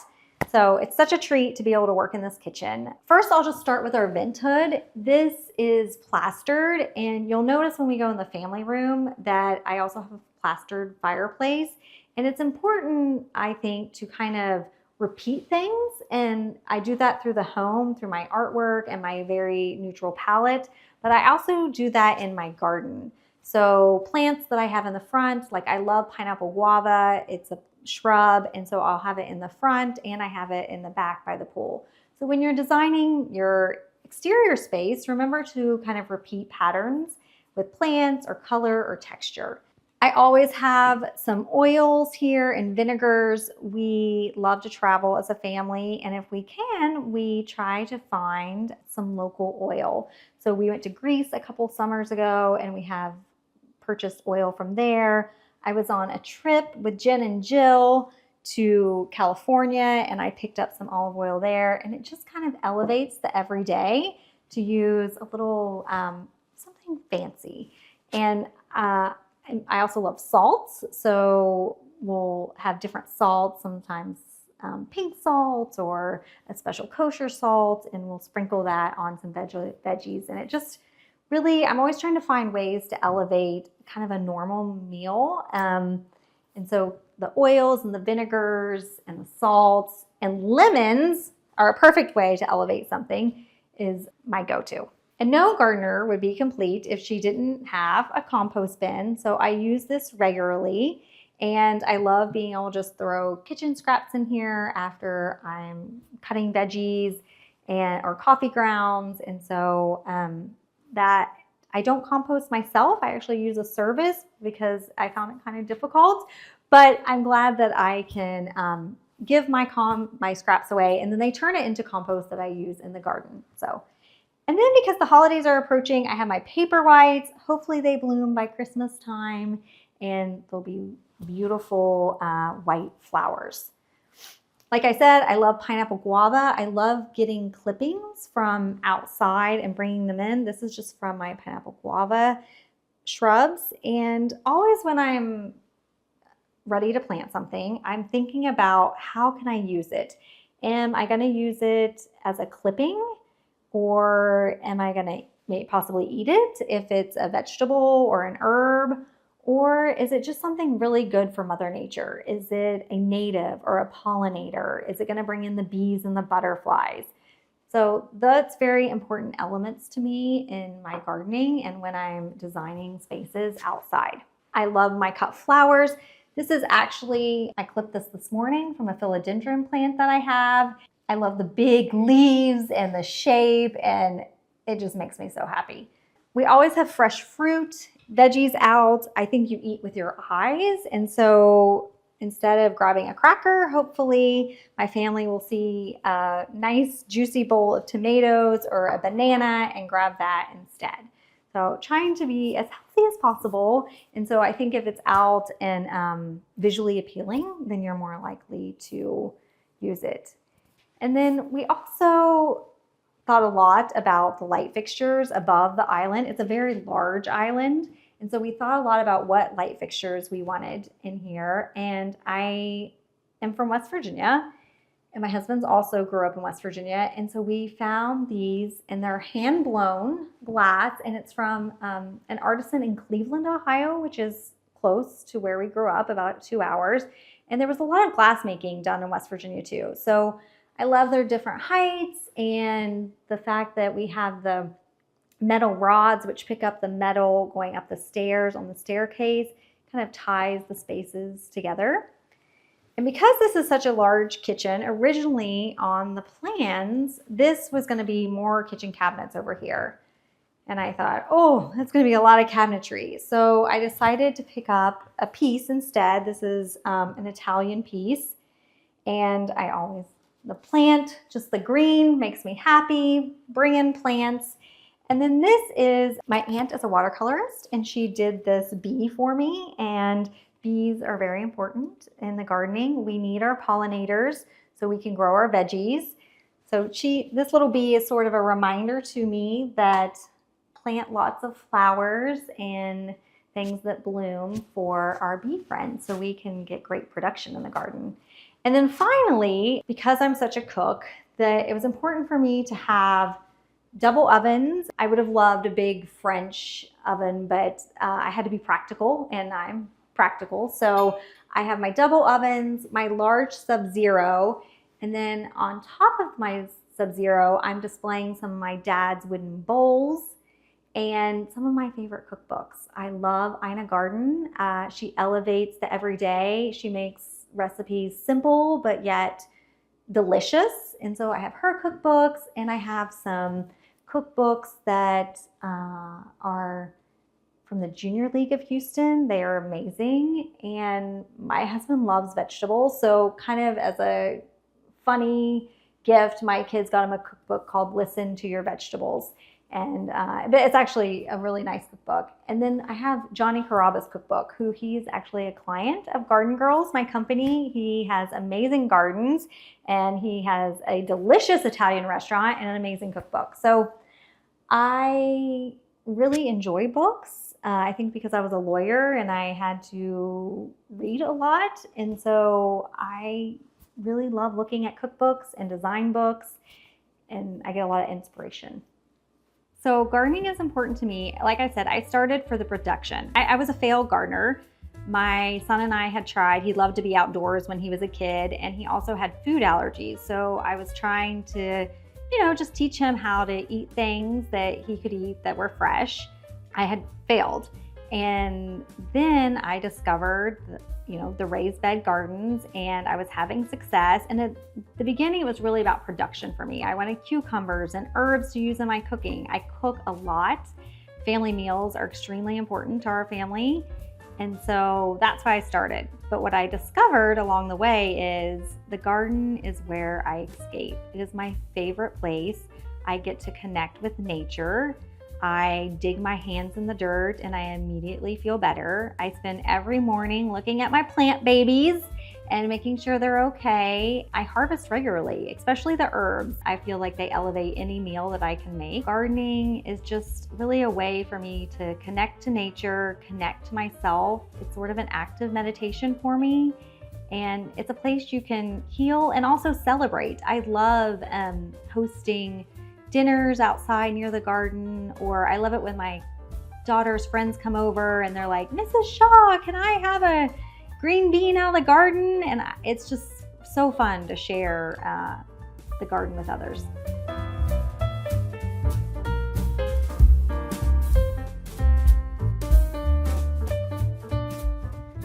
We're in my breakfast room, and we eat Every dinner in this room, we are a family that likes to eat together. That's very important to me and my husband. We've made it a priority to our family that we eat together. Something that I love about this table is it's light colored. In my old house, I had a metal table, which we have repurposed, and it's out on my back porch, but it showed crumbs like crazy, and I was always like wiping it off. So when I had to purchase a table for inside in the breakfast room, I said, I want a light finish that's not gonna show the crumbs and I'm not gonna have to wipe off all the time. So this does the trick. Being a gardener, loving nature, I love natural elements. So my chandelier has jute roping on it, kind of warms up the space. And it was a fantastic find. It's fancy, but yet relatable, I think. And then these chairs have been, I've had for like 19 years. They've been different colors. Currently they're gray. I've had them recovered, but I honestly think if you can find a way to reuse your furniture, you're gonna be so happy. So I'm always finding, is there a different use for the furniture? I'm thinking, could I just recover it and reuse it? And it makes me, I feel like I'm honoring Mother Nature by doing that. Outside, I have my Eagleston holly trees. You know, we live inside the Loop in Houston, so my neighbor is very close. So I planted these a couple years ago. Couldn't be happier. They are a great tree because they don't lose their leaves, so it's always a green backdrop in this room. Also, they get berries on them and the birds get to eat off of them.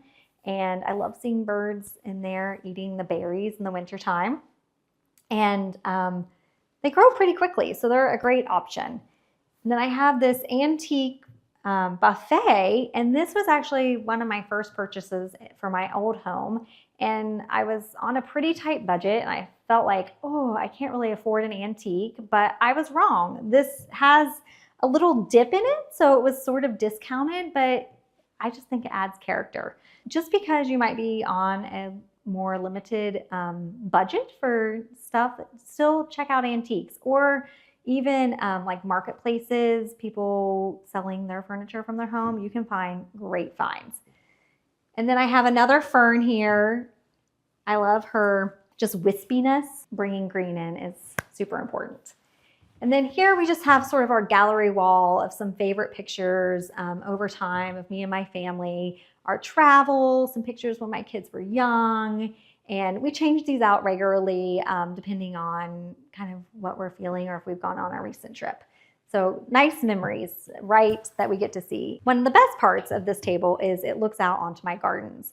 So every day when I'm sitting here for breakfast or dinner, I can just peek outside and see all my baby plants and all the greenery, and what really, the outside is a vacation right outside my doorstep, and I get to enjoy it inside too.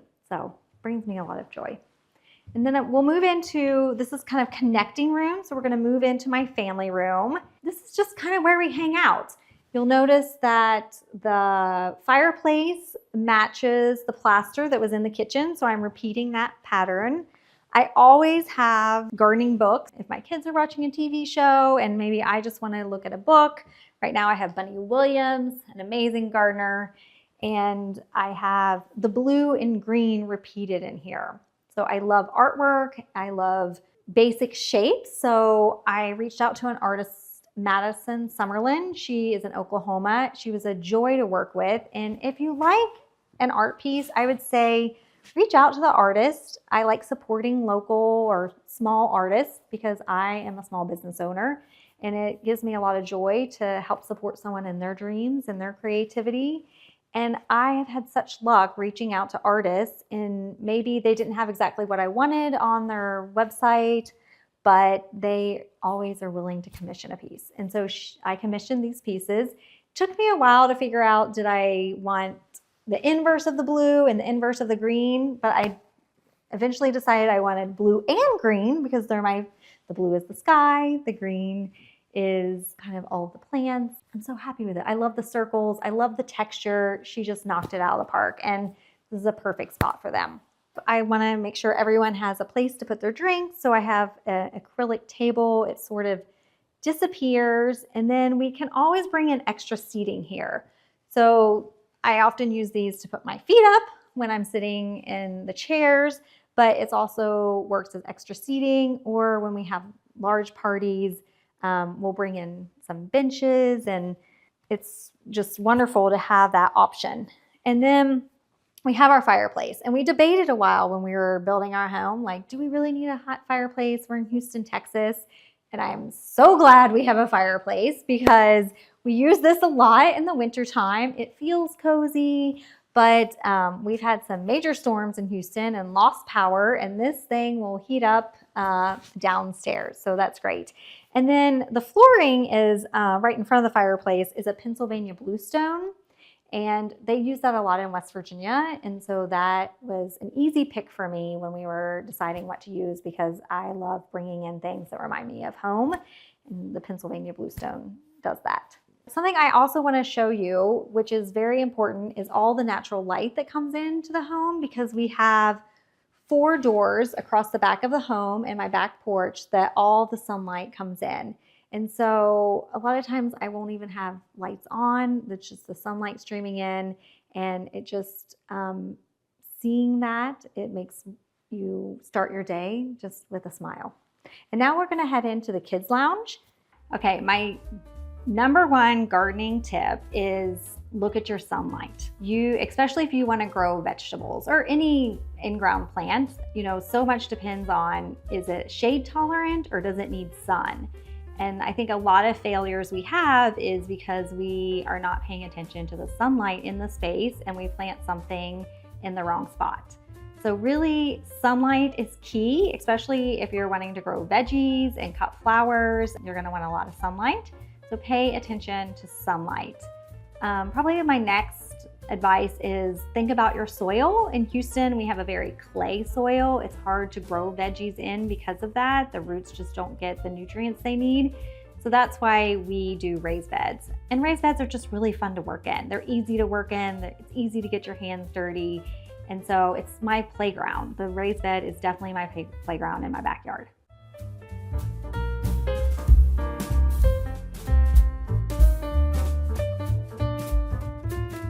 Now we're in what we call the kids' lounge, which I'm not sure if anyone else has a room called that, but this is what we've called the space. When we were designing the home, I wanted all the bedrooms upstairs. That is what I grew up with, and that's what I wanted. I wanted to be close to my kids when they were smaller.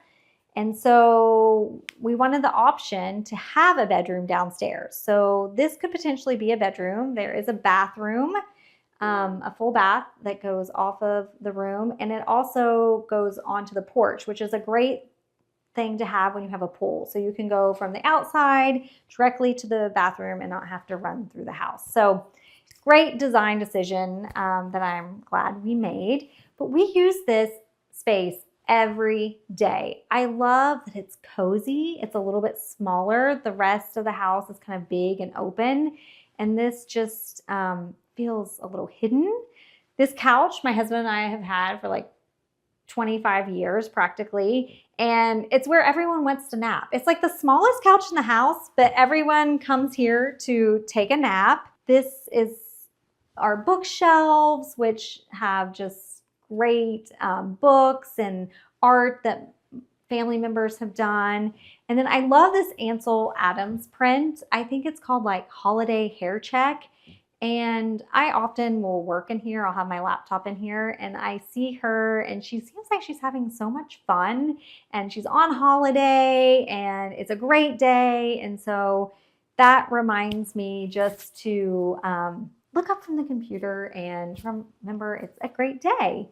And then when you're kind of styling your bookshelves, if you can bring in things that are sentimental, I try to do that and it just gives it a little bit more special feeling. And so the zip code in West Virginia is 304. I found this in Round Top and it has, I think it's an old lock, safe lock, and it has 304 written on it. So I have different things in the bookshelves that have meaning and purpose to me.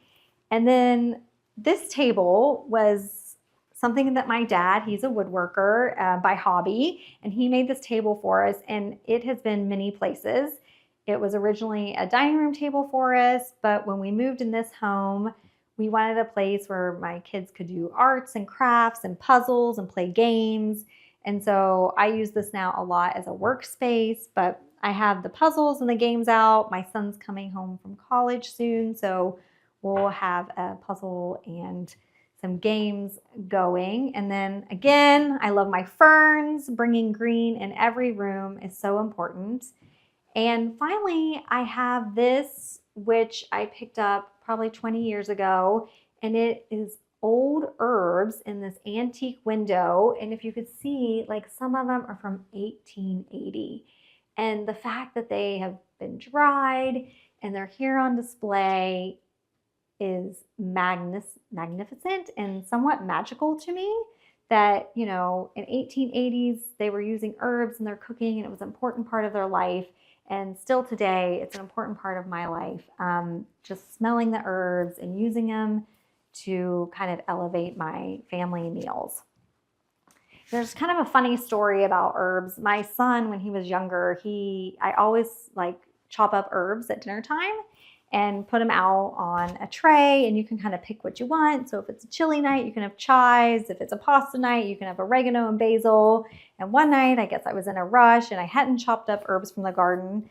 And he was like, "Mommy, where's the garnish?" And I was like, oh boy, this child's getting a little spoiled and expecting herbs at every meal, but it couldn't make me happier that he enjoys the garden as much as I do.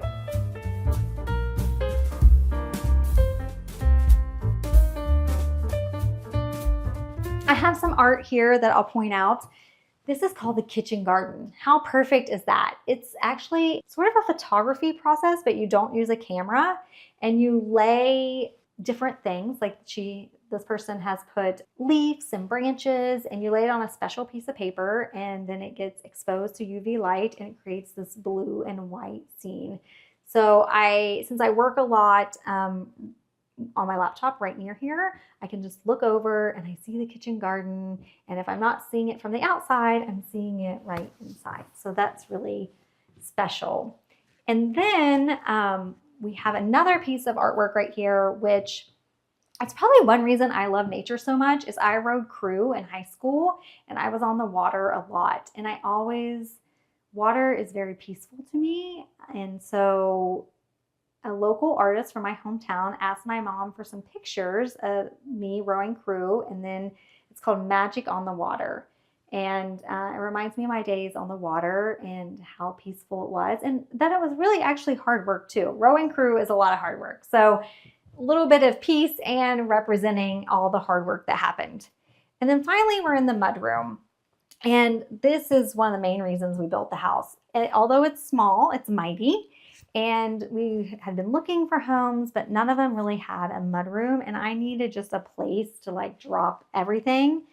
And that's what we have here. I always have lots of hats because I'm a gardener. I have my aprons, which I wear in the garden. I have a bandana, which I also always wear for sun protection.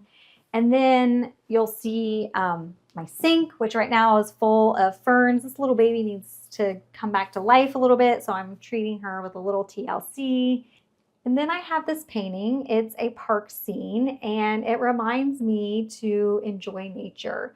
So whether I'm coming or going from the house, it just reminds me to sometimes the best thing to do is just sit on a blanket and enjoy the birds, enjoy what's happening around you. So now we're gonna move into the hallway. We're in like the main hallway when you walk in the house. It's pretty long. Actually, my dog plays in this hallway a lot. We throw the toy with her. But a feature of the space is this large painting by Erin Donahue Tice. She is an Austin artist, and it's called She Speaks in Blue. And I had been looking at this piece for a long time and really wanted it, but it was kind of a splurge. And so because she's in Austin, I asked if I could come see it in person. And as soon as I saw it in person, I knew where it was going to be in my home. I love the black that picks up the black in the railings. I love that it's all blue, but it also has some shape and green and yellow, and I really feel like it fills the space.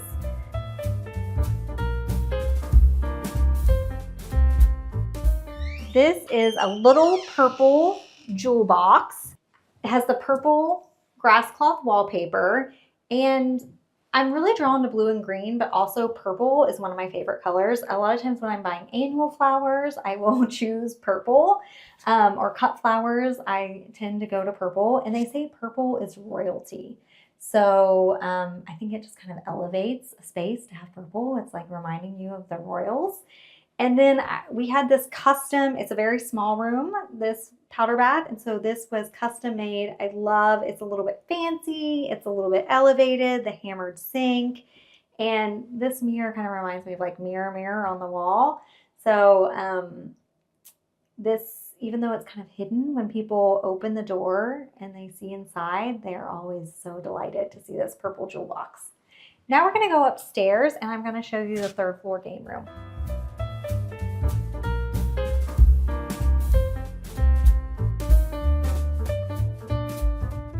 Now we're in our 3rd floor game room, and what we like to call this is our Texas basement. When we were building the house, because we'd grown up with basements, we sort of wanted a space like a basement, and this serves as that space.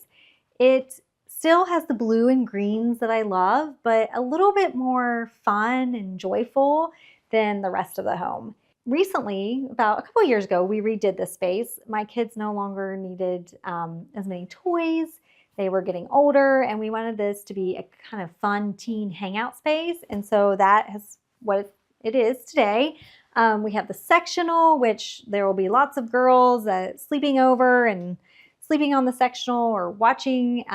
What I also love is this wallpaper, which it has feathers on it. So it's picking up nature again, which I'm a gardener. I love any type of nature. So our feather wallpaper on this wall is kind of paying tribute to that.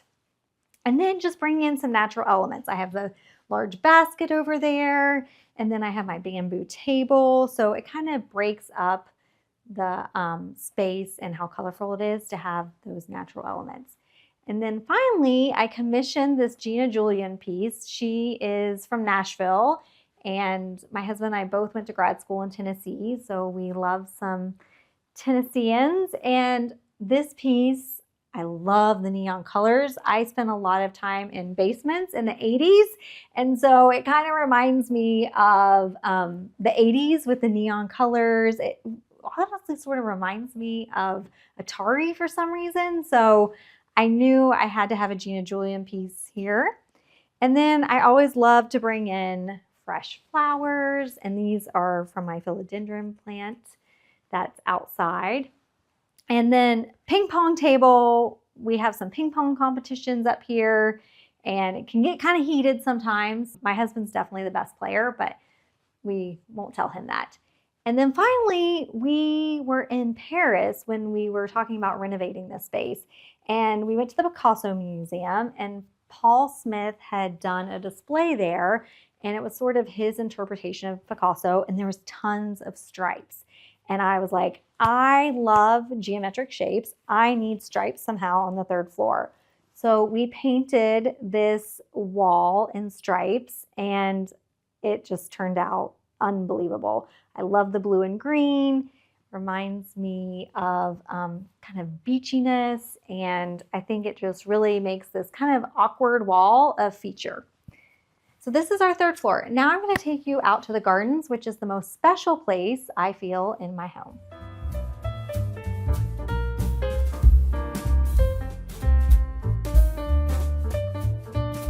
I've got my apron on, I've got my harvest bowl and my clippers, and now we're ready to head out to the garden. So I have 4 raised bed gardens, and as I mentioned before, I like symmetry. So I started off with one garden that was sort of my testing, like, do I love this? And I fell in love with gardening.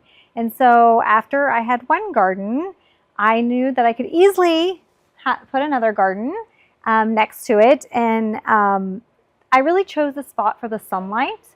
It receives the best sun in the yard. which is key to production, and it's also visible from the inside and easily accessible. So I want people using their garden. So I want them, if you're in your line of sight, you're going to use your garden more, and also just you want to see how pretty it is. So the cool thing about veggie garden and cut flower gardening is that it changes often. So these beds, these raised beds, the life of the plant is probably about 4 months. So if you would come 4 months from now, I might have completely different things planted in a different season. So you plant for the season, and right now I have a lot of, this is sort of my lettuce garden. So I mix veggies and flowers in my garden, and this is a nasturtium. And it's actually an edible leaf and flower. It's not flowering right now, but it will get like an orange and red flower, and you can have both. And I love to use them in salads. This is my dianthus, which I had in the house. I'd cut this morning and put in little vases all through the house, which just really creates special moments and little pops of color because I have a very neutral color palette in my home. And then one trick that I always like to tell gardeners is I always keep clippers in the garden, because when you come out, you often forget your clippers. And so those are always just nestled right in among the plants. We eat a lot of greens in my home, so I love kale for a smoothie. I have bok choy and spinach growing, chives, which elevate any egg dish. And when you chop your chives, you just kind of cut it like a haircut, which is kind of very rewarding, I find. Then I have my snapdragons. Those make great cut flowers as well. And then probably my favorite thing that's always growing in my garden, it can grow year-round in Houston, is arugula. I will use this for breakfast, on a breakfast sandwich. I will use it in lunch and dinner. And so I always plant it by seed. It's quick to germinate, and you have a whole bed of arugula, and it tastes a little bit spicier than when you buy it at the grocery store. And then finally, we like to mix in pollinators. So this is an African blue basil. It smells amazing, and the bees love this plant. So to have bees working in your garden along with you working in your garden, you're really supporting Mother Nature. And often clients will say they're lacking production on cucumbers or some other things that need pollination through bees, and we'll say, plant some African blue basil. You'll be happy you did. And then we have some lemon balm here. So we have the smell of basil, and then we have the smell of lemon balm, which smells like lemon deliciousness. It's great to put in hot water to make sort of a tea. Also, it is really nice in iced tea. So really love the lemon balm, and I love how it kind of cascades, and so you have something tall and then something cascading. So gardens can be more than just production. They can be beautiful places to experiment in and try new things. Now we'll go to my second garden. We had a very heavy rainstorm yesterday, and so things kind of fell over a little bit, but I have broccoli growing in here. This oregano, which is awesome on pastas, and it's kind of going to cascade down. And then I have these bush beans, and I would love to show you. They are ready to harvest. So I am going to harvest some bush beans, and we'll have these for dinner tonight. You just kind of clip them, and there are so many bush beans right now. I need to probably harvest them all. And the cool thing is, a bush bean, I planted these by seed a couple months ago, and they're sort of a one and done plant. So it is a determinate plant, meaning that once it's a determined amount of beans. So once I harvest all these bush beans, this plant will be done. So I will remove it, and I will compost, and I already know what I'm going to plant in space. I'm going to do beet seeds. So that's going to be super exciting. I have some green beans that we've harvested for later tonight. And then one way to really expand your gardening production is to have trellises. This is a custom trellis to fit right here on this space. You can grow, this time of year, you can grow sugar snap peas, which I have growing on here. And once they are, I don't even get them inside. As soon as I come out here and I see a sugar snap pea, I put it in my mouth and I eat it, and no one else gets to enjoy it. I love them that much. In the summer or more warmer temperatures, I would have tomatoes and cucumbers growing on this, and it just really helps keep the leaves healthy to have that space going up. Then besides my bush beans, I have broccoli and cauliflower and collards. And I always say that collards get a bad rap. They're actually delicious. They have such huge leaves. I mean, if you could see this enormous leaf, I'll actually cut it for you so you can see how big this leaf is. This is a huge collard leaf. So you can use this as a wrap, which is delicious. I often chop it up and saute it or add it to some soups. And it has sort of an earthy flavor, and just, I love using everything I have. I even will use broccoli leaves and the broccoli stem to make things. So a lot of times when we're at the grocery store, you might not have what's available that you can grow yourself. So when you grow your own food, you get to use everything from the plant in what you eat. And the really cool thing is you also can grow varieties that you can't find in the grocery store. So I love purple, so I grow purple cauliflower. I have one planted here. The head hasn't formed yet, but it's really cool to eat a head of purple cauliflower versus the white variety. It just seems more fancy, and it tastes delicious too. So, and then I have my sage here. And so herbs are one of the greatest things you can grow. They don't need to be, they can stay in the garden for like a year, and they smell amazing, and they have different textures. So like a sage has a round leaf, and a rosemary has like a pointy leaf, and a thyme has a tiny leaf. So it really can bring different textures and shapes to your garden, and you can use it both in cut flowers or in your culinary cooking. Put it on a charcuterie board to kind of elevate the everyday. And so we like to remind our clients, don't think of gardening just as in production, but also think of it how you can bring it in and make it part of your everyday life, and maybe just elevate some simple things that you're already doing. This space I have right here, which I have 4 garden beds, and then I was outgrowing and I was needing more vertical growing space for my tomatoes and cucumbers. And I decided to have these trellises built, and I deeply amended the soil. And I only really grow big things here because I don't want to be bending down and gardening, but I grow big things that can grow up on the trellis. So right now I have some tomatoes growing. I see a few right up here that are forming. And then I have a cucumber growing on this one, which, oh, there's a baby cucumber forming right there. So hopefully those will be ready soon. And then I just really planted some pollinators in the area to try to bring in my bees and my butterflies. And then what better thing than eucalyptus? Oh my gosh. I have this in the entryway right now. It smells amazing. You can add it to cut flowers. I love that it's kind of wonky and it's like stems are crazy. And it is in a very happy spot. And then I have my garlic and onion bulbs. I planted those a couple weeks ago. They have already sprouted. But if you want to be a hands-off gardener, this is one thing that you can plant, because once you plant it, you really have to do nothing. For the onions, they'll harvest in spring, so maybe 4 months. And the garlic is going to take even longer. It's going to take about 6 months. So it's a great way if you're going to be gone or you just don't want to be out in your garden much. You can do some hands-off things. Like I said, the cool thing is that right now my garden is planted with a lot of flowers, this bed. This time last year, this was full of carrots. So I kind of just do what I'm in the mood for, and I get to change it up, which you don't get to do in the interior part of your house as much. You know, you have like a chair, and that's, unless you move where the chair is going to be, you're going to have that chair for a long time. But because the garden is living and it's nature and you're working with it, you get to change it kind of often, which I love a good garden clean out and to start over.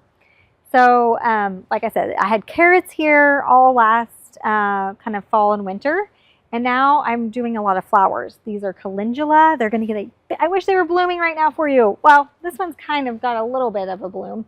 They get these big yellow blooms on them. You can actually use the flower. It's edible. And then I have my foxglove. These are going to get very tall and purple and pointy, and I'll use that for flower arranging. My snapdragons, which I can use in flower arranging. I love the yellow and the pinks. And then my pansies, which are edible as well. So when you're thinking about planting, you can always plant edible flowers. And then I have my arch trellis. This is sort of a feature of Garden Girls. People love our arches, including me. I was so excited when I realized I could use one in between these beds. And I recently just took off a cucumber plant that was growing on here, but it had sort of expired.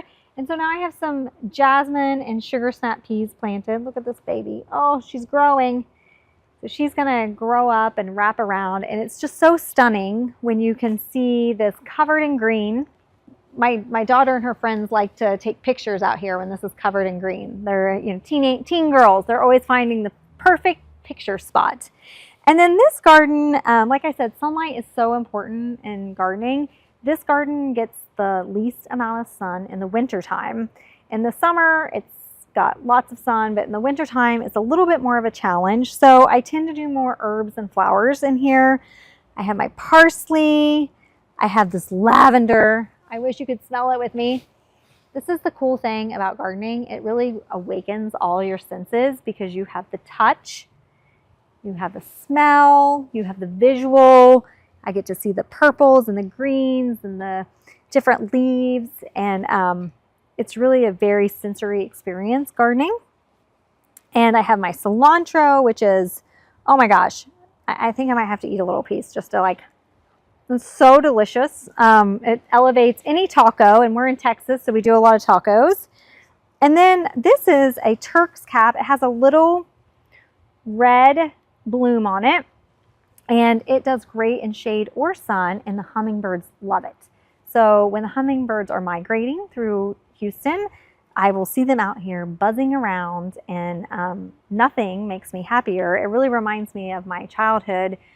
We used to sit outside a lot on my grandparents' porch and watch the hummingbirds. And so that kind of brings me back to those days visiting my grandparents. This is a large green space that we have. I have my, which was a requirement, I have my lights overhead, which are on in the evenings and makes it feel very special.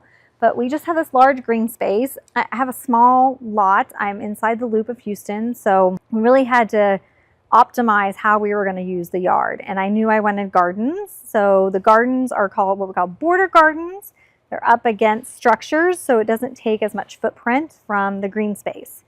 And what I love about this green space is we can play out here with the dog. We can hit the volleyball out here. My daughter and her friends can kick the ball, but we can also use it to host things. So I love a set table, bringing in some flowers from the garden and just sitting here and like just taking a moment to have a cocktail or have a glass of water and share this space with friends and family. And it's just magical.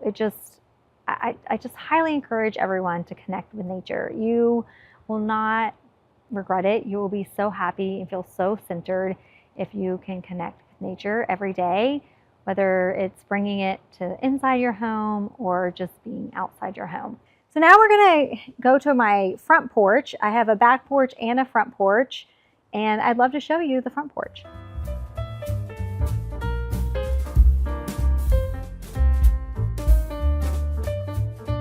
Welcome to my front porch. This is a really special place for me. I feel like when people come up the stairs, they're greeted with a large front porch that's welcoming and says, come on in.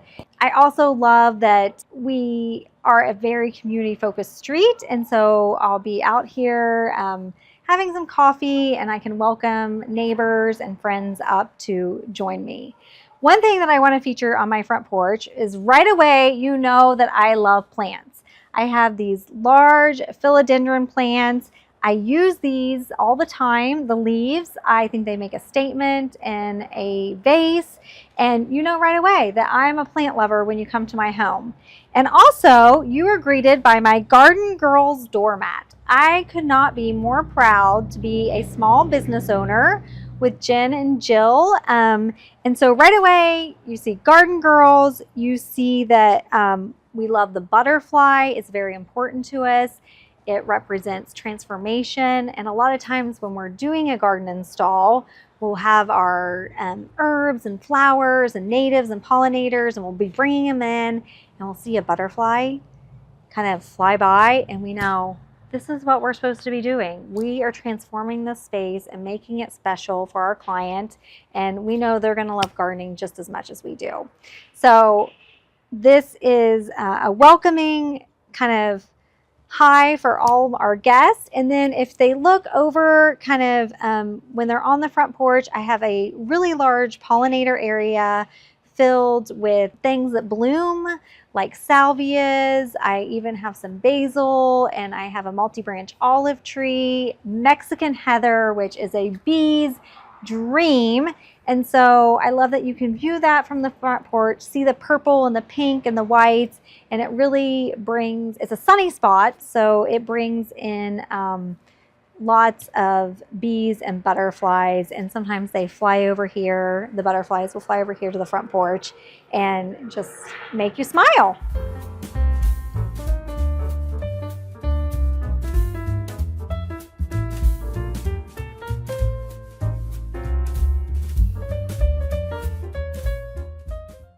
Home is where I can come in, take a deep breath, and feel 100% relaxed. That's why I like a neutral palette. It's just very soothing to me. But home is where I can cook meals for my family. We can have friends over. My parents and my in-laws do not live in Houston, so it's a place that I can host them and we can all feel comfortable and just really represent the past, both being from West Virginia and my husband was born in India, so I like to represent the past in my home. I also love to bring in elements from outside, my cut flowers. I love green and blue because those are the sky and trees and shrubs.